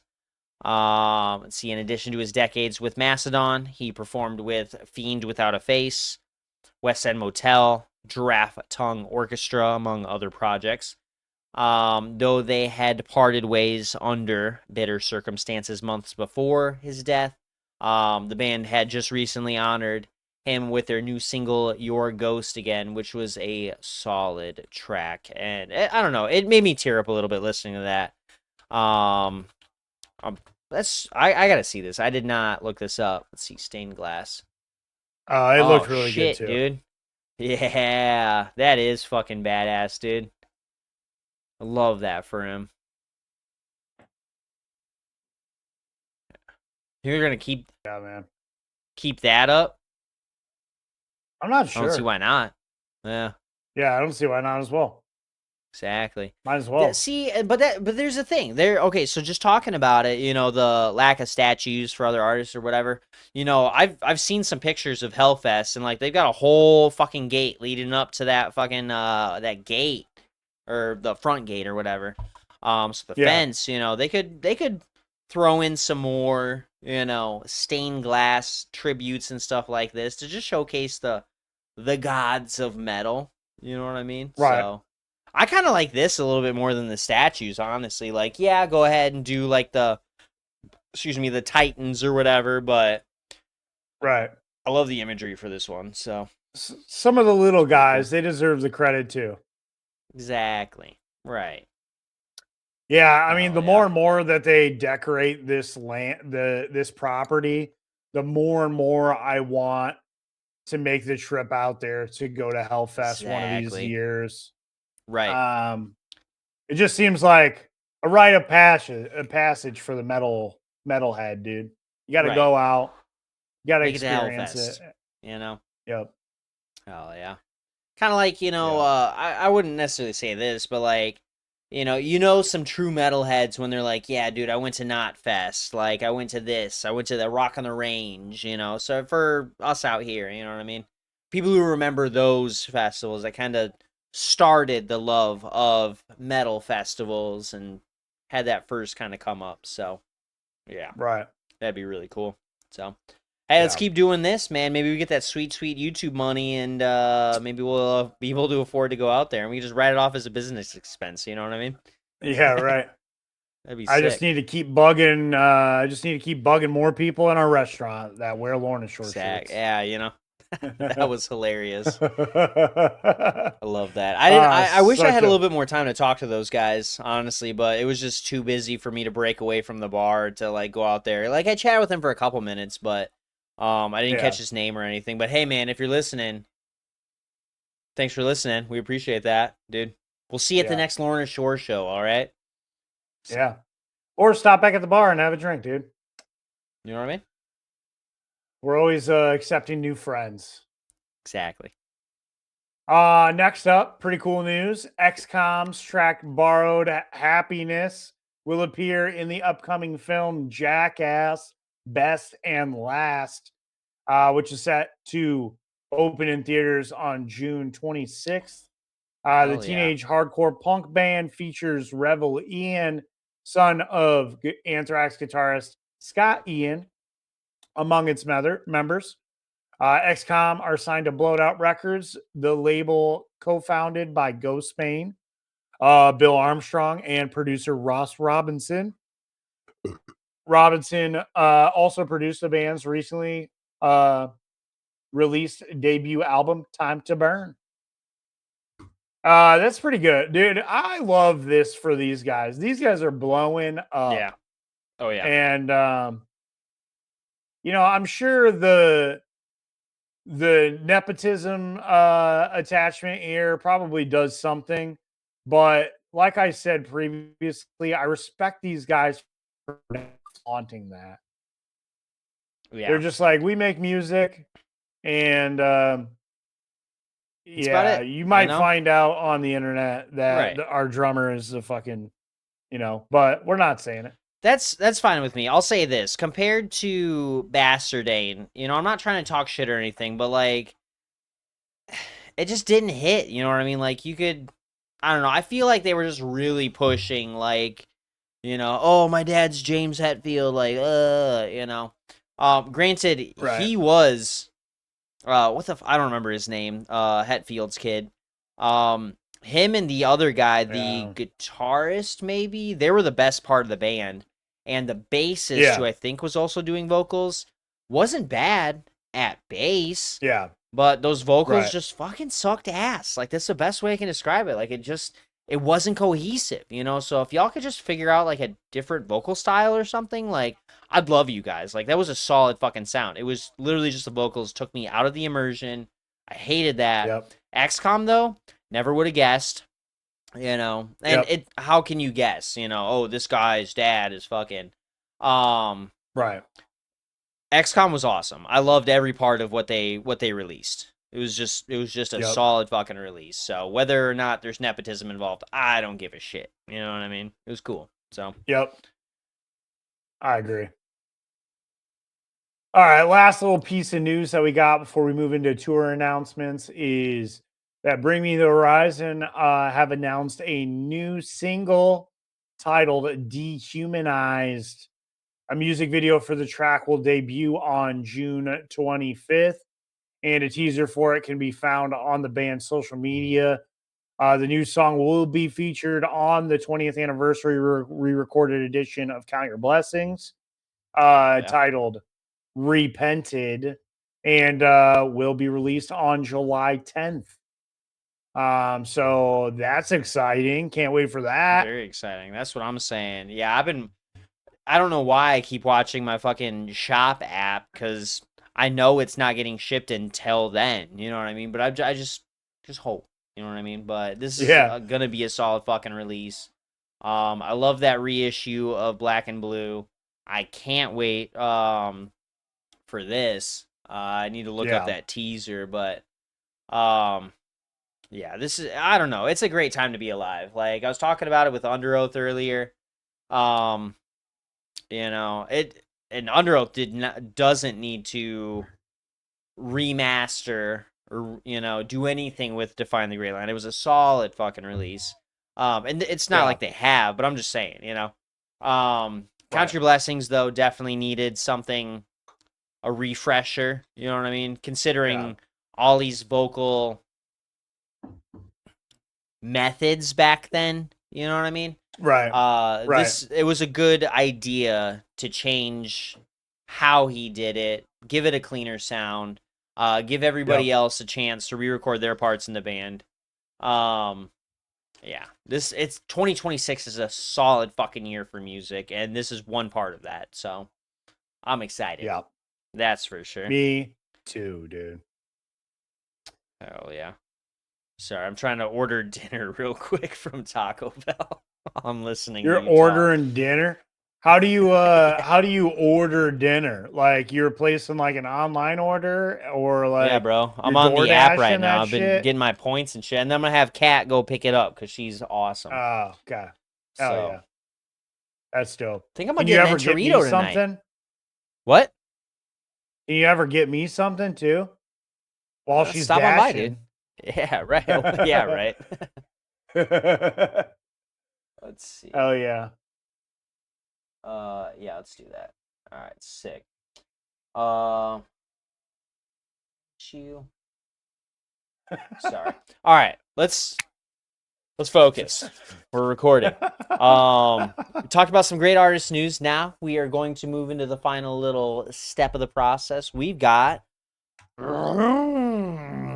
tour announcements. Stop on in. See what we're announcing for tours. First up, we've got an announcement from Imminence about a fall North American tour with Dying Wish and Gaia pronounced differently today. Gyrea. Yeah. Yeah, all great bands. This is it's literally about a month long. That's crazy. Starting off in Massachusetts, worked their way through the East Coast, down south. Finally making their way up here to Chicago at the Riviera, a little bit, and then they're finishing off in Canada. So, if you're at any one of the stops, check them out. I love all of those bands, so hope you do too. Yeah. Hell yeah. It's gonna be sweet. Well, as we talked about earlier, little announcement from GWAR, who's announced a run of headlining dates surrounding their appearances at this year's Louder Than Life and Riot Fest. They're bringing along Weed Eater and Brat to join the intergalactic shock metal outfit on the trek. Tickets are on sale now, and it looks like they're going to be. So we got September 17th for Louder Than Life. We got September 18th for Riot Fest. The 19th they're playing in Davenport, Iowa, and then on the 20th we get them at the Intersection in Grand Rapids, which is pretty dope. I would love to see GWAR. I would love to see Weed Eater again. I've seen them in the past. They're great. And then Brat is pretty fucking cool too. So yeah, I would check that out if I got some free time, but I won't. Promise you. Yeah, right. What day of the week does that stand on? The 20th September. The 20th, yeah. Well, let's see. That is a Sunday. Oh, cool. Yeah. All right. It's a little sore So then. doable. Right. Dude, and I'm gonna reiterate, intersection tickets are always so affordable, even for a band like GWAR. I'm sure it's not, dude. It's like $20 for a ticket, and you pay like $12 in fees. $32, you're good. You know what I mean? I've never had a ticket cost more than that at the intersection. So they're out here fighting the good fight, dude. Giving us what we want for an affordable price. So it's a possibility. Yeah. Yeah, the intersection's legit. Yeah. Alrighty. Hell yeah. Let's see. We've got an announcement from Born of Osiris, biggest heartbreaker band of all time for me. They've announced a fall headlining tour surrounding their appearance at this year's Louder Than Life festival as well. Gonna be in Wisconsin on September 12th. We got them in Indianapolis at Black Circle on the 13th. They're gonna be in Missouri on the 16th, and then at Louder Than Life on the 17th, and then working their way through the South to end up in Iowa City, Iowa at Wildwood on the 26th. To explain, they're a heartbreaker because Joe is not in the band, and I thought he was the nicest guy ever. Joe Burmass, I believe is his name. He was the keyboardist. Super great guy. Everyone else was kind of grumpy that day when I saw them and met them for poster signing, which is fine. It was hot. It was Warped Tour. It was forever ago. But I will say, the chick I was dating at the time got all of their attention, and I think that's why. I was a male and she was a female, so that's fine. Yep. I'm not mad about that. I would have done the same in their shoes, I'm sure. So I forgive you guys. But yeah, I just haven't really listened to them that much in the last couple years. I think the last album I got into was Soul Sphere. I got that on... No. What was it? The Simulation. Okay, so it hasn't been that long. what the fuck was on there? The Accursed, Silence the Echo. Ah. Yeah, Silence the Echo. Yeah. There we go. So, Yeah, you made it way farther than I did. I was gonna say, well, there was a big hiatus in there, but I think I saw that album fucking somewhere. I don't remember. Well, I've listened to Angel or Alien. White Nile, or Alien have popped up on my playlist. But Yeah. and hey, they're fucking Chicago local too, so I Yeah. love that for them. I'm checking out their newest album now. By the way, I went back and I looked up those tickets for GWAR, and they are $41.90 all in. It's not bad. Not bad. Not bad at Are they all. playing upstairs in the main room? Yeah, I believe so. Does it? Okay, if it doesn't say the elevation, then yeah, they'll be in the main room. So Yeah. Next up, like I alluded to earlier, we got a new North American tour from Sleep. Tickets are going on sale on the 25th.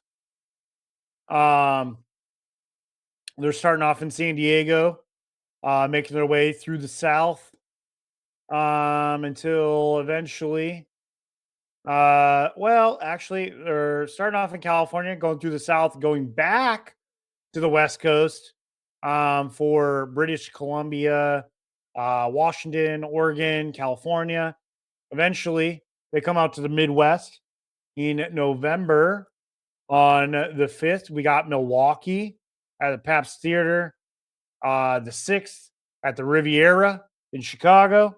And on the 7th in Detroit at St. Andrews Hall.